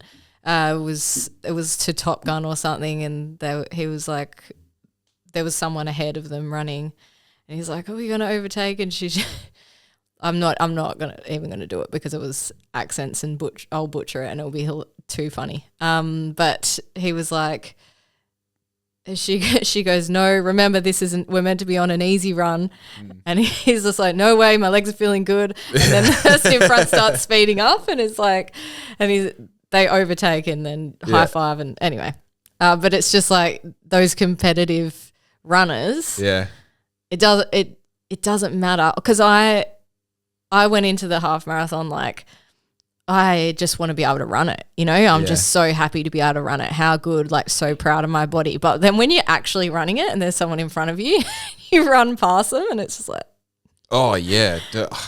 I'm not even that competitive and it just feels so good. Now imagine you're a boy and you have testosterone and like they've got like slightly bigger back muscles and you're like, oh, I'm going to fucking beat you. Do you understand what's going to happen right now? I have to do it. I know. You can't help it. Yeah. Yeah, it's funny. On so you know our Saturday morning run that you come past. So we do a lap of the inlet. I'm always on my bike. Like I've watched these guys run for so fucking long now. But the funny part is they finish a lap at the inlet, they get past 62.30 and then the sprint starts. Yeah. But what everyone forgets every week is that's still ages away from the finish. Like that's a good 500 meters. Yeah. You know? Yep. And you always have like good group of them. There'll be like 3 or 4 that will take off. And it's always the person who initiates the sprint that doesn't win. Yeah. Yeah. You know, it's like, guys, the best thing you can do if this is for real is just fucking wait for someone else. Yeah. Let them get, and then you've got something to chase. And then as soon as you pass them, it's so much more than just passing them. You're mentally telling them that like, not only have I done what you've done, but now I'm doing more. Yeah. You know, and that was the idea, like in skating, you go past someone, just breathing through your nose and like plain face and look across them, they look at you. It's like, I know you're hurting. I'm hurting the same amount, but you don't see it. And I see it on you. Yeah. It's like this weird interaction of like, go to the back, buddy. You had your turn. you know? And it's like, it's the exact same. But the thing is, like, the competitive spirit of boys is that we've hit that point where we should be sprinting. If no one else is going to go, fuck it, I'll just see if I can catch them by surprise. Yeah, so you're not going to. Nah. You know? Oh, funny. I didn't know you guys did a sprint at the end of that. Yeah, I don't think they do any time until it's happening as well either. It's like they don't fucking learn, you know? That's so funny. I'd love to, I don't know. I could talk about like racing and competitive mentality all day. Yeah. It's like half of skating was being able to skate and the other half was knowing how to manage yourself. Yeah. You know, we used to have this one kid, Matt Kelly. This was before I went to Europe. Matt Kelly was like state champion everything, national champion everything, and he just was the most, like, we knew he trained hard. He was also part of like this sort of breakaway group in Perth where there's only 3 of them that train together. Typically the place with the biggest training group had the best skaters because you're constantly competitive with each other. Like Bunbury was all tough skaters because there was like a group of about 5 of us that were all super competitive, super tough. Yeah. You can put us in the 5K, 10K, 15K marathon. We always did really well because we're just fucking tough, trying to beat each other. Yeah. And this guy just had, like, he trained with like one other dude and a chick, and either of them were near his pace, and Matt would just come and fucking clean up the race every time, any distance. Yeah. And it wasn't until I was in Europe that I realized what he did. He knew he was winning before he rocked up. That was the only difference. We were all going to race. He was going to win. He's like, I'm just going to fucking go. I'm going to break away early. I'm going to get a really big gap on you. If I can lap the pack, I'll just do that, and then I'll just chill for the rest of the time. And we were all going there expecting him to win. Yeah. It's crazy. It's crazy. And, you know, like talking about the correlation between like this and business, I expect me to be a millionaire. Yeah. Like, I'm expecting that this is going to work. I'm Yeah. I'm not worried about what today looks like, what this month looks like, what this year looks like. The end goal is fucking abundance. So everything else is just like, I just got to put the pieces in the right place as I go along. And as I said, 20 things on my list of shit to do today. Do the most important thing really well for as long as it takes. Yeah. You know? Yeah, absolutely. So I cut you off. Were you going to say something? No, gone. That was just inspiring. We've gone on like fucking tangent on tangent. Billion tangents. Yeah. Sorry about that. But yeah, that's all business is really, isn't it? It's like you will be successful if you know that you will be. Like, business can fail, but it's if you get up and fix the problem. Like, you can have a bad month and go, okay, like, if things keep going in this direction, I'm not going to be doing very well. But it's not letting that be an option. It's the only option is this is going to be successful. Yeah. That's the only option. Yeah, see, there's that. So say you've got that, what do you call it, like foreshadowing success mentality, right? But there's also the taking a calculated but also uncalculated risk at the right time. Right? Because obviously there's little risks like, I'm going to work with this new customer, or I'm going to try this new process or whatever. These little things you can sort of play with. And then there's, I'm going to buy a $50,000 printer. You know, there's heaps of reasons why that shouldn't work. And there's like half a dozen reasons why it should work. And if it does work, great payoff. Right? And I think there's a little dance there. There's the threshold of like, all right, if this doesn't work, I still believe that I'll succeed, but it will greatly stunt that growth. But it's also the sort of risk that if it does pull off, the payoff is so significant that it outweighs the risk. Yeah. You know? And like I have this, I like figured out with my friends group, with one of the boys in the friends group, that I was like, I'm the one who's earning the least amount of money right now, and I have the most amount of risk involved with my idea of how to generate money, but I have the most amount of potential future earnings based off what this business could turn into, or potentially even selling it at the end of the day. And it's like that, realizing that you're in the heart of that is really weird. Super weird. Because I mean, like we already spoke about a bit before, it's like we've created this position for ourselves and now you embodied it and look around and you're like, oh, wow, you know? But it's also like the payoff for having that dance with that fresh threshold that I'm talking about is so significant that you're like, oh, I'll keep playing. Because even if I fail, like I won't fail. I've still done something. I know. I just, that's as soon as you take a step away from everything and you just look at it from the outside and take the emotion out of it, you're like, okay, if this doesn't work, there's multiple other ways that I can make this work. For sure. And none of them involve working for a wage either, which is bizarre. Yeah. It's crazy. Absolutely.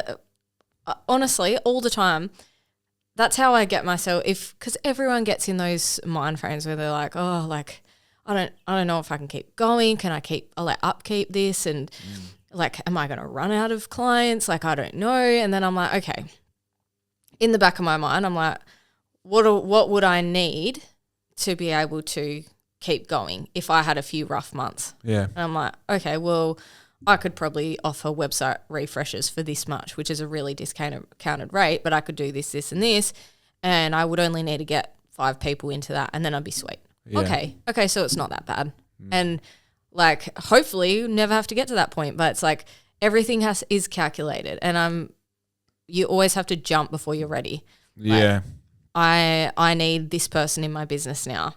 That's scary. That's a wage I've got to pay. Yeah. Am I ready to do that? Or I need it. Like, I'm right on that edge. I need it, but you never feel fully ready, but you make that jump and you're like, okay, hopefully I can sustain what we're doing now to keep justify this. If not, these are all the backup options. Like, it's not an issue. There's always, it will work because I will make it work. Yeah. Sorry, not with a question mark. Yes, and I think there's like a formula where that foreshadowing I was talking about before, you actually get exactly what you asked for. Yeah. Right? So if you're looking for backup options and you're in a situation where like, oh, I need a plan B, and you're looking around for plan Bs, it's like, make a better plan A. Yeah. Oh, yeah. You know, true. like, yes. I need to make ends meet. Like, oh, maybe I'll sell one of my push bikes. Yeah. Never sell anything in a time of necessity. Yeah. Only sell things when you're in a clear state of mind and you're like, it's taking up too much room, I'll sell it. You know, you don't want to be like needing the money and you go like, oh, well, it's taking up too much room and I was going to sell it anyway. Because for some reason, you always resent that choice. And that's just an example of what I'm sort of speaking about. There's a really good quote in Napoleon Hill's Think and Grow Rich. And it's like a rhyme. It's like asking the world for, I asked the world for a dime and I got paid a dime. And if I had to ask for more, it would have paid me more. It's like that. I butchered it, but it's thereabouts. And I think it's exactly that. Yeah. I think that, like, burn the bridge. Yeah. Fully burn the bridge and expect to win. And when it doesn't look like you're going to win, it's like you either need to do it for longer, like you need to extend the timeline, or you just need to change direction by like 1 degree. Oh, yeah. Yeah. You know, like don't. I'm not doing websites. Yeah. Like, that's exactly right. Yeah. Like this is what we're doing. If God forbid something didn't work, this is my backup option, but it's still doing websites. It's still this. And I don't think about that. I don't put energy into that. I don't come up with a proposal just in case. This is what we're doing 100. And if it really gets to that point, I'll know where I need to, okay, here's my safety net. But I don't think about the safety net because as soon as you put energy into that, that's where everything goes. Your energy needs Start to be creating up that here. reality. Yeah. And then you like adopt it in. And the crazy part is like we're talking about an unwritten rule, or it is written down, but like we're talking about an uncommonly known rule of reality. It's like this cheat code to existence, and calling it a cheat code almost gives it this negative sort of aura. But I don't think it's negative at all. I think it's one of those things that once you learn it, the trick is to continuously employ it. You know, and it's like in every aspect. We're talking very strictly about business, but like. If I want a long and fruitful relationship with my fiance, it's like I plan as if that is the only fucking option.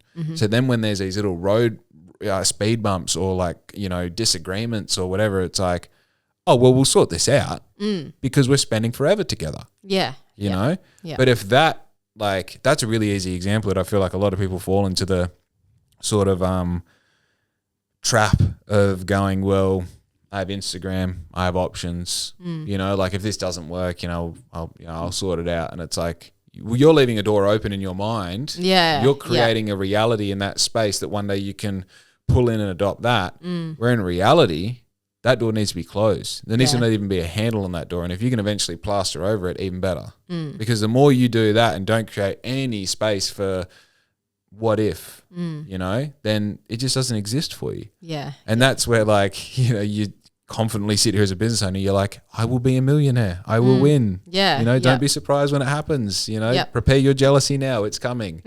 You know, Yeah. and like it's because you have cemented that belief with practice and with results now for long enough where you're like, well, if I'm 5 years in and this has happened, then what happens at year 20? What happens at year 50? You Yep. know, like, all right, cool. Just keep playing the game and then apply to the parts of your life that are really important. And I think, going back on your question, is business the apprenticeship of life, or is life the apprenticeship of business? That's a really good example of how you can use business to learn how to make your life better. But I don't think you can use life to make your business better. Yeah. Maybe. That was a really good question. I like that question. Yeah, I've never really thought too much about it. I've had moments when I was like running that half marathon and I was like, wow, I'm really proud of myself for pushing through this and like I'm really resilient, and have thought, I wonder if that's because of all the challenges I've pushed myself through in business. But then, yeah, I was interested to hear your point of view on that, because I just don't know. Which, like they say, if you look at the top successful people in the world, all of them have everything locked down in every other area of their life as well. Or maybe not relationships potentially, but like their health, you know, like they look after their health. All of their other important areas that they value, they make sure they're good so that they can do that well. So, In contrast to what I said, I believe half of life is parenting children, and I don't have that experience yet. Because I was thinking you probably have a certain amount of resilience from parenting for 5 years now. Did you see my eyes roll? Even just going through like pregnancy, you know? Oh, yeah. And then childbirth, and then not just having one, having two, and having to do like twice the amount of learning in the same amount of time that the majority of parents get just one, you know? So there's probably a little bit there where you're like, I've only got to suffer for 2 hours. I've got to suffer for 18 years with these motherfuckers, you know? Like there's definitely something there. So I don't know. I'm probably, looking at it from a little bit naive point of view, I guess. Yeah. Nah, I don't think everyone's just looking at things how they've, with their life experience so far. I wouldn't say you're naive at all, because you can already see that knowing that you're going into parenthood, and because I went into parenthood naive. You already look like you have more foresight into how hard it's going to be than I did. I genuinely had no idea what I was getting myself into. I was straight in the deep end. I'd never been around babies really. My best friend had just had a baby the year before, but other than that, and I was like thinking I'm being so helpful to her. Hell no, I wasn't. Like I thought I was doing God's work, helping her out. No, I wasn't. I had no idea what she was going through. And then when you actually have kids, you're like, oh my gosh, it is wild. So I think you already have a bit of foresight into what it's going to be like. Yeah, I've. It's funny actually, because I went pretty hard on the Amanda Yip podcast. Do you know Amanda? She was a 3-term councillor for the city of Bunbury, and I know the name. Yeah, she went to 3 terms, 2 terms. Brendan was 3 terms, and she was a councillor for the city. Anyway, she I went pretty hard, like saying like, here's the sort of parent that I want to be, and here's my ambition, and here's my direction, and blah blah blah. And she's like, yeah, it's really cool. Like I love that. Let's check back in 10 years and see where you're at. Yeah. And like I had a bit of a internally, I think it's not like on the podcast I'm like, well, fucking excuse me, you know, like I was very like, well, you know, agree and do. And it really like forced me to sort of think about it and like question myself, like, where does this confidence come from? Like, how much research have you done? And then I had Brendan Kelly on, and he knows Amanda, and I just sort of filled him in on like that moment and my response to it, and going away and thinking about it, and then having his opinion on it. And like, I'm not sure if you know, but like I had a vasectomy when I was young and then had a vasectomy reversal last year, which is a pretty significant like surgery and recovery and like on your back for 6 weeks. And I'd call it a big deal, you know? Yeah. And then in that process, like obviously having a vasectomy is fairly clearly stating that you don't want to have kids. Yeah. I'm right? And not wanting to have kids, not wanting to get married. I was like, I'm just going to be, you know, Lothario, fucking do what I want. You know, hedonist, just live my life, worrying about me. And then, you know, I met Riz and like went through a whole bunch of things and then realized, when I say a whole bunch of things, like just living life with this woman who's like teaching me to be a better person and wanting me to be better with her. And then, you know, we lived in a caravan together and then started this business and she supported me and then we got a dog and like the business turned into something and sort of moved into this position of like, dare I say, influence in this town. And like just sort of looked at her one night and I'm like watching 90 Day Fiance. I'm like, if these guys suck and shouldn't be getting married on 90 Day Fiance, if anyone's to get married, it's people like us. Like we've been through the trials and tribulations of relationship. I'm pretty sure this is a chick I want to spend the rest of my life with. In fact, when I pressure test that idea, it is. So I'm going to ask her to marry me. So now we've like crossed out the not getting married thing. And then in that, you know, like bought the ring or put the ring on lay-by for 6 months. Couldn't afford it. At like fucking no way could I afford it.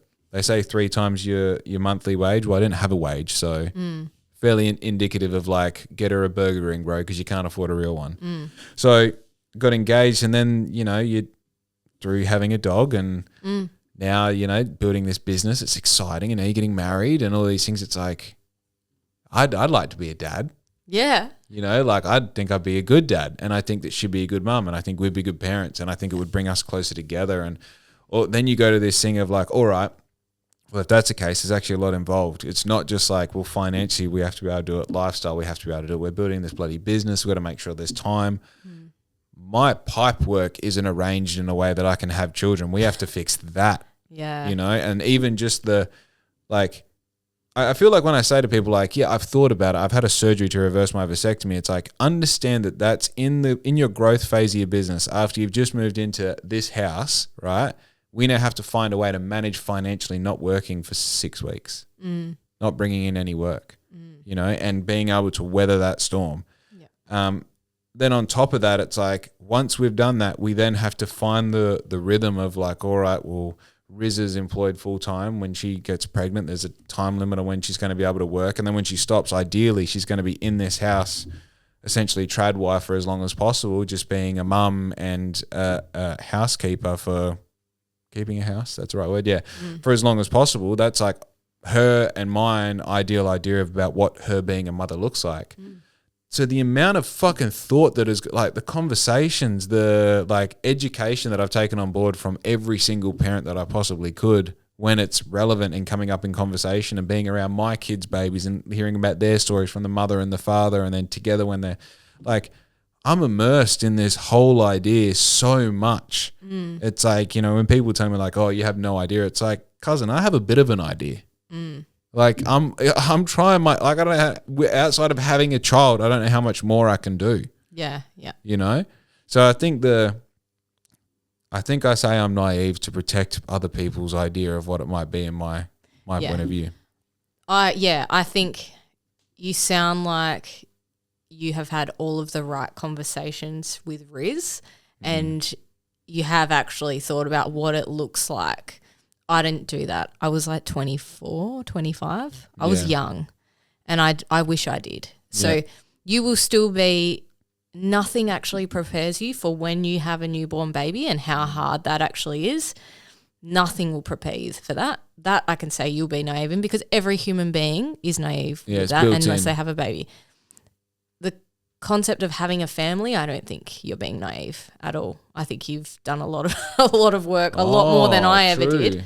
A lot more. Family versus... Me and Nathan never talked about what it would look like after we had the kids and like me working and what that was going to look like. We just didn't even... It was just like, we're having babies, yay. I wish we'd done that kind of work, but we were young. We were young, so... Oh, we're deep in like... I mean, obviously the immediate thing is like, what does pregnancy look like and what sort of... I think the conversation about what the ideal like birth plan is versus reality, like we're learning that you can have the best intention and it can go sideways in a moment. I didn't even have it. They kept asking me what my birth plan was, and I was like, have the baby. have the babies. Yeah, babies. Babies. Get them out. I don't care yeah. which way. They had to be C-section because they were identical twins, so they shared a placenta, so it was quite high risk. Because if one come out and this like placenta came out, and then the other one would be stuck up with no oxygen, food, air, blood. Wow. But yeah, so I was like, I don't have one. Yeah. So did you like book in your C-section, or did they tell? Yeah, right. Yeah. That's crazy. Did you pick what day they were born on? Like. Yeah, so I had to have them. So with the type of twins that I have, from 37 weeks, the placenta starts breaking down. So because 2 of them were feeding off the one placenta, it breaks down a lot faster. So I had to have them before 37 weeks. Yeah. 36 How many weeks is normal for twins? In general? In general is 40. Oh, okay. Yeah. Wow. So 40 weeks is like pregnancy term. Yeah. I was basically had to have my feet up for the last few weeks because they were like, hold those babies in, because I was ginormous. Like my body was not going to hold out any longer. Yeah. So, but 36 and 6, so 36 weeks and 6 days was a Sunday, and they don't do C-sections on a Sunday. Yeah. So I got that booked in 8 a.m. on the Monday, which was the 14th of September. And my brother's birthday is the 13th of September. Oh, so okay. they would have been born on his birthday. Yeah, well, that's not if fair it to wasn't him, a Sunday. So, yeah. Wow. Yeah. That's interesting. And what was that like first year like for you as mum? Horrific. Yeah. Horrific. Like I said, I was not prepared for what having a baby, let alone 2, like just being thrown straight in the deep end, having no idea what cries meant. Like I double breastfed. It was just, I didn't realize that breastfeeding actually hurts so much for like 8 weeks, and so much stuff. I basically sent myself mad. They also had colic and reflux. That I didn't leave the house on my own for 6 months. Wow. Yeah, I had really bad. Looking back now, I had quite bad postnatal depression, anxiety. Which is quite, I didn't realize how common that was. So common. Yeah. And for the men too. Yeah. So careful. Just be kind to yourself. And I feel like I had an expectation of what having a baby was, and mine was not that. My best friend explains it really well. She's like, you were robbed of the newborn experience because it was horrific. Yeah. Like I just cried every single day, basically for a whole year. I feel like, not to take away from your experience, but I feel like that is a very common story. Yeah. Like a lot of that, especially that you were robbed of your childbirth experience, that seems to be like, seldom do you hear females saying like, yeah, I planned this and this is how it happened and it was great. You know, like not that, you know, obviously it's a physically enduring time regardless of how it happens. Yeah. You know, like life coming out of you one way or another is going to be physically, you know, horrible for lack of a better words. But I think you know, having a traditional birth and not being rushed out of the hospital and not being forced into decisions that you weren't anticipating having to make, and getting home and not knowing this fucking entire textbook full of things that are going to going wrong and all at the same time. You know, that seems to be that is the almost like we can expect that. Yeah. You know?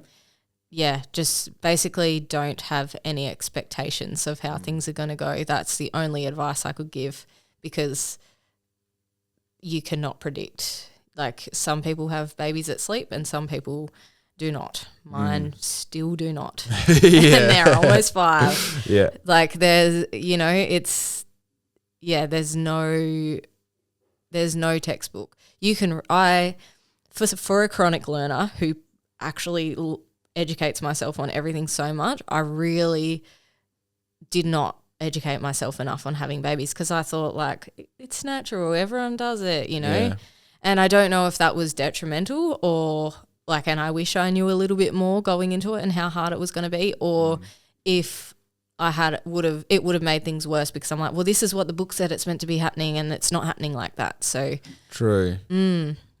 Yeah. Look, this is going to be such a stupid thing to say. I know that going into it, I knew that the 21Ks was going to be hard on Sunday. You know, but you don't know what it is until you're like in the final 3 and you're like, oh, it's actually my toenails hurting. Yeah. Like, I've got a blister in a weird spot on my foot I didn't even know could blister. Yeah. Yeah. It's like I've got like a hip pain that I've never had before, you know, and it's like, I know it's not the same. It's nowhere near the same. But no, the analogy is the same. That is, yeah, it's like that whole thing where like, I don't know. I like to be as well. I mean, you know, let's explore another analogy. Going into this MC gig on Saturday, yeah, I had no idea. Like you know, you're on stage, you got a microphone talking to it. So as soon as I got the job, ChatGPT, what is the role of an MC? Just so I understand, you know, and what are the things I needed to take into consideration? Well, it's actually not about you; it's about everyone but you. Yeah. Primarily, it's about the audience, getting them captivated and then tying them into whatever the performance is, whether it's guest speaking or whether it's, musicians, whatever it is. And then after that, it's about addressing things that are happening in the moment and either bringing light to them or taking light away from them. I'm like, oh, okay. Now you're saying that. It's very obvious that that's what it is, but I never assumed that that's what it was from the start. Okay, cool. Now I'm not going to think about it. Yeah. The morning of, I'm driving there. I call someone who's MC'd heaps of stuff. Hey, what do you think I should do? He goes, this is easy. Did they ask you to do it, or were they looking for someone to fill the gap? I said, no, they came to me and asked me. He goes, great, just be you. Just be you on stage. Don't even worry about being an MC. Just be Jake on a stage. And I was like, oh, that's a really good bit of advice. You know, they asked me because I can talk, not because I can MC, because I can talk. Yeah. All right. So I get there, and the first thing I ask him, I was like, I've talked into directional mics. He goes, same thing. Talk into it as close to you as possible. We're going to adjust it on how loud you're talking into it, so don't stress too much about that. Cool. Walked up and down this fucking path for half an hour, just rehearsing the keynotes, and then you just get up and do it. Things happen that I weren't anticipating. You know, like I threw out what I thought was a joke and nobody laughed. And then I said something else that was a throwaway and people laughed. I'm like, oh, those people are stupid. No, they're not stupid, but you know what I mean? They laughed at doggos. They laughed at the word doggos. I'm like, okay, that's where we're at as far as jokes are concerned. Don't put intelligence into it. Just put like light humor in it. It'll work better. So you're not stupid if you're an audience member. They'd had a few beers. They weren't thinking into They were just thinking, what's happening? Where's the music? Who is this? You know? Yeah. So with that, I think going into that totally new experience where, you know, there are correlations in that, right? Humans have had babies before, and I'm a human that wants to have a baby. So it's been done before. People have MC'd before, I'm going to MC, you know? Doing as much research as you can, I think is like, all right, here's the common experience of males in that role. Here's what I can expect my partner to go through. Here's what I can expect the baby to go through. Same as like, all right, here's what the job is. Here's what we're trying to achieve. Here are the things that can go wrong. Here are the things that can go right. I think there's a lot of like, you know, there's a lot of similarities there. The only thing is like you're going to be so severely emotionally attached to every single thing that happens to your baby. Whereas if I accidentally swore on the weekend, it doesn't matter. You know? Yeah. And just talk to people, ask people's opinions, get people's advice. Because everyone has the same experience but different. And I ended up, because I was like, these babies won't sleep, like writing it in Google. I wish there was ChatGPT when I had a baby, because at least ChatGPT is sympathetic. It would have been like, oh, you're going through a hard time. Why don't you try this? Like ChatGPT is very kind to me as well, very sympathetic to anything. Like I was like, I've got influenza A and I'm running the half marathon this weekend. What's the fastest way I can recover? And it's like, oh, it sounds like you're having a really hard time. Make sure you take care of yourself. I was like, thank you, ChatGPT. ChatGPT does do that. Yeah. Wow. I wish it was around when I had a baby, but human connection is obviously a lot more important, especially in that phase in your life. But because in the middle of the night typing, why won't these babies sleep? Why is this happening? Why is this happening? And I finally, like, it was like, you need to put them to sleep. This is the wake window. This is they're overtired, blah, blah, blah. And I was like, it's not working. You don't understand it's not working. And then I ended up from just when I finally started leaving the house at 6 months, talking to someone, and they're like, have you heard of low sleep needs? And I was like, no, I haven't. So started looking into that. And turns out my kids had low sleep needs. So I'm trying to force them to sleep. Oh, and they didn't need that much sleep. Yeah. So I'm sending myself nuts because I'm following the rules of how many naps a baby should have a day. And it wasn't working. So there's just so many different factors. But it's the same as business, isn't it? You just need to go and talk to people and get a good network of people and mentors and stuff, because everyone has a bit of a different experience. And if you can learn just one little pocket of information, could absolutely change your experience. Yeah, there's a line there as well. You need to talk to as many people as possible, and then go and execute as much as you can on the information that you've learned. Yeah, because you can definitely spend too much time drinking coffee. I've been through that phase where I'm like, I need to cut back on this like 75%. Talk to valuable people for as little as possible and get as much value as you can out of them. That sounds very transactional, but high value people understand that as well. Yeah. You know, like, hey, I'll book you in between 11 and 11:20, and you're like, fuck yeah. You get there at 11 and you leave at 11:20 and you've had a great, valuable conversation. Yeah. You know, there's definitely, I think I listened to this on a recommendation of a dude I ran into at the cafe yesterday. He gave me this pop culture parenting podcast. Oh. Yeah.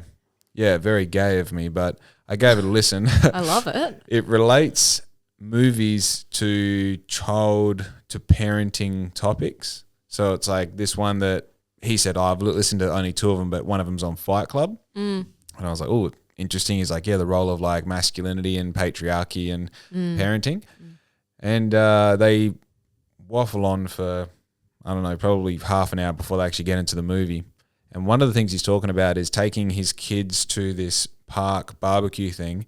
And he used this word, I Googled it, so let me just look it up real quick. But he used this word that he said it like 3 or 4 times, like, what the fuck does this word mean? And when I learned what it was, well, I've searched a lot of stuff between this time yesterday and today. When I learned what it was, I was like, oh, how much stuff have I looked up in this time? And I will get to it. Dysregulated. Oh, yeah.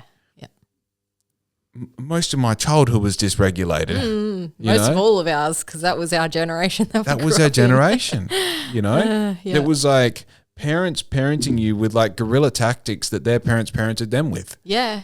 You know? And then they didn't know how to regulate themselves. How would they know how to regulate you? And no offense, Mum, they still don't. Yeah. My mum is amazing, and she says to me all the time, bless her, she's like, you are years and years ahead of where I was parenting at your age, because she had me exactly the same age that I had the twins, and she's just like, you were doing such a good job, like you are in terms of like their emotions and regulating. I had no idea about any of that stuff, so she acknowledges it. That's all you can ask for your parents. Like my mum acknowledges that she didn't know how to do any of this stuff when I was a child. And that's all you can ask for. She did the best she could. Right. And she sees it in me now, and she's like, wow, amazing. I think as a child becoming a parent, that's sort of the thing. Like I have this thing with Dad that every boy and his dad goes through. I've learnt it's you idolize, demonize, and then humanize your dad. So you like, for most of your childhood, you're like, he's Superman. And then one day you're like, you know, growing chest hair and a beard, and you're like, I could beat him up.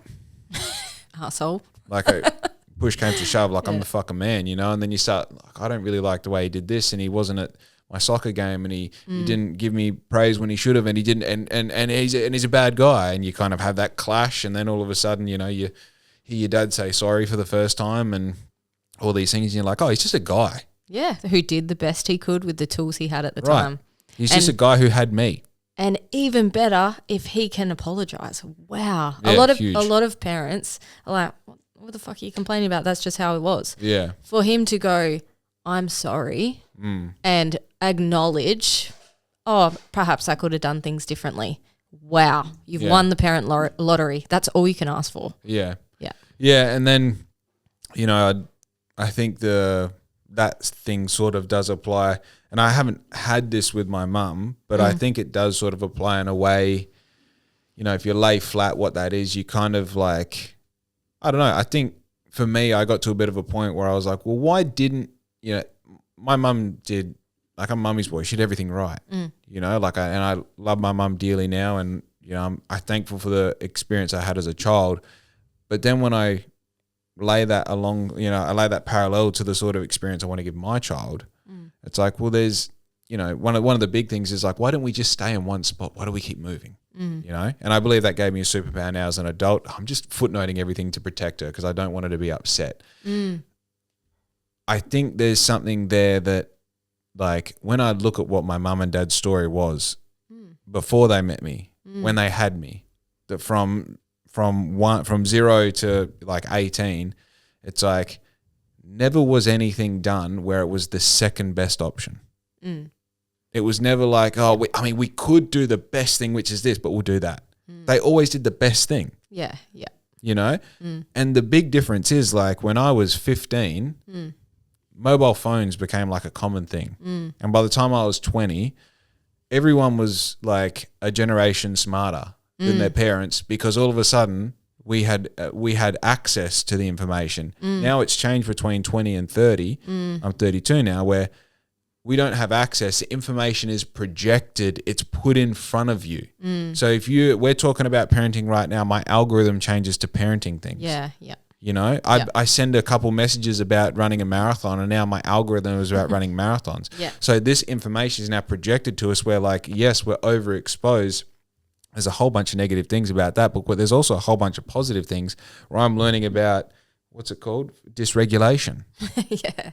You know, because of this, like, information overload, it's like now you should be twice or three times the parent that your parent was, because you have access to so much more. Yeah. You know? Absolutely. Yeah.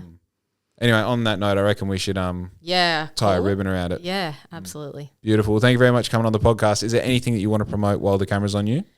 I have just launched a new Built to Lead system, speaking about trade and construction businesses, since I've mentioned that a few times. So it's specifically for trade and construction businesses. So it's called the Built to Lead system. It is your full online presence done for you, tied up in a nice, neat little bow. So you get an SEO optimized website, your online brand streamlined and cohesive, social media templates, and a built for you ChatGPT bot that will pump out content for you with your brand behind it. How cool is that? Yeah. So I'm just in beta round at the moment, kind of testing. I want to make sure that when I'm delivering it, it's hitting the mark. So it's going to be intro pricing, just so that I can get a lot of feedback and really nail it. And then hone it in. Yeah, hone it in. So if you're interested, hello at theclimbcollaborative.com.au. Beautiful. This is being released tomorrow, so super relevant. And just before we sign off, this isn't in relation to the podcast, by the way. I just found this really interesting tool called buildaballot.org.au, which obviously the ballots are open now for the federal election. And with the conflated information and very confusing direction that all of the Liberal, I shouldn't have said Liberal, all the parties, specifically the Liberal Party, and I'm using them as an example because I feel like they're actively telling us what the other parties aren't or are doing, and not telling us what they are doing, which I find it offensive, actually. As someone who does marketing as part of my business, I find it like, don't worry about telling me what the competition's doing. Just tell me what you'll do. Yeah. Right. So I try and stay as neutral as possible. I haven't really elaborated on who I'm voting for and why I'm voting for them. I've had on candidates on the podcast before. But with that said, this buildaballot.org.au asks a series of questions and basically says, well, based on your answers and what you prioritize, this is the order that you should vote in. Fantastic. What a weapon. Yeah. Because I feel like we go in there where we're like, we know who we want to be number one and we know who we want to be number 6, but it's really hard to know how to prioritize that 2 to 5 category. Yeah. So this asks you the questions and then asks you your location and then tells you who in your area is the most appropriate for your priorities and in that order. Ballots open last Saturday and they close this Saturday, 3rd of May. So for everyone who is voting, use this buildaballot.org.au. I'll tell you what, I'm going to put it in the description below as well, because that is such a handy tool, especially to fully utilize your vote. Yes, I feel like that's the biggest issue with politics is people aren't educated on what actually Labor versus Liberal versus Greens versus National, like what does it mean? What does it mean? And this is the thing, like, without getting too patriotic about it, like people have literally died for your ability to live in a beautiful country like this, to have a vote in what direction it takes in the future, and then to understand what the role of the people that you're electing into these positions actually fill. Like, it's crazy. And then all of a sudden they think that this thing of voting is like, this responsibility of voting is this like this task, this negative, like I got to find time on Saturday and I'm not going to be able to find a park and every other bastard's down there. It's like, brother, I mean, I use this crazy example on the previous podcast, but it's like, imagine you don't vote and then the people who are in power change your country for a negative outcome that you never wanted to see happen. Part of that is your fault. Like that's what's happening when you don't take charge of like, all right, who's doing what direction do we want to head? What do I find important? Who's actually doing that for me? I'm going to vote for them. I'm going to go get behind, you know, what's going on, because this great quote of like, get involved with politics until before politics gets involved with you. Such a great thing that just, I feel like the youth of today really need to understand that this is important. And right now, it only happens every 4 years. Right now, we're redeciding who's leading this shit. Absolutely. You know? Yeah, I 100% agree, because it's the people that complain the most are usually the ones not voting.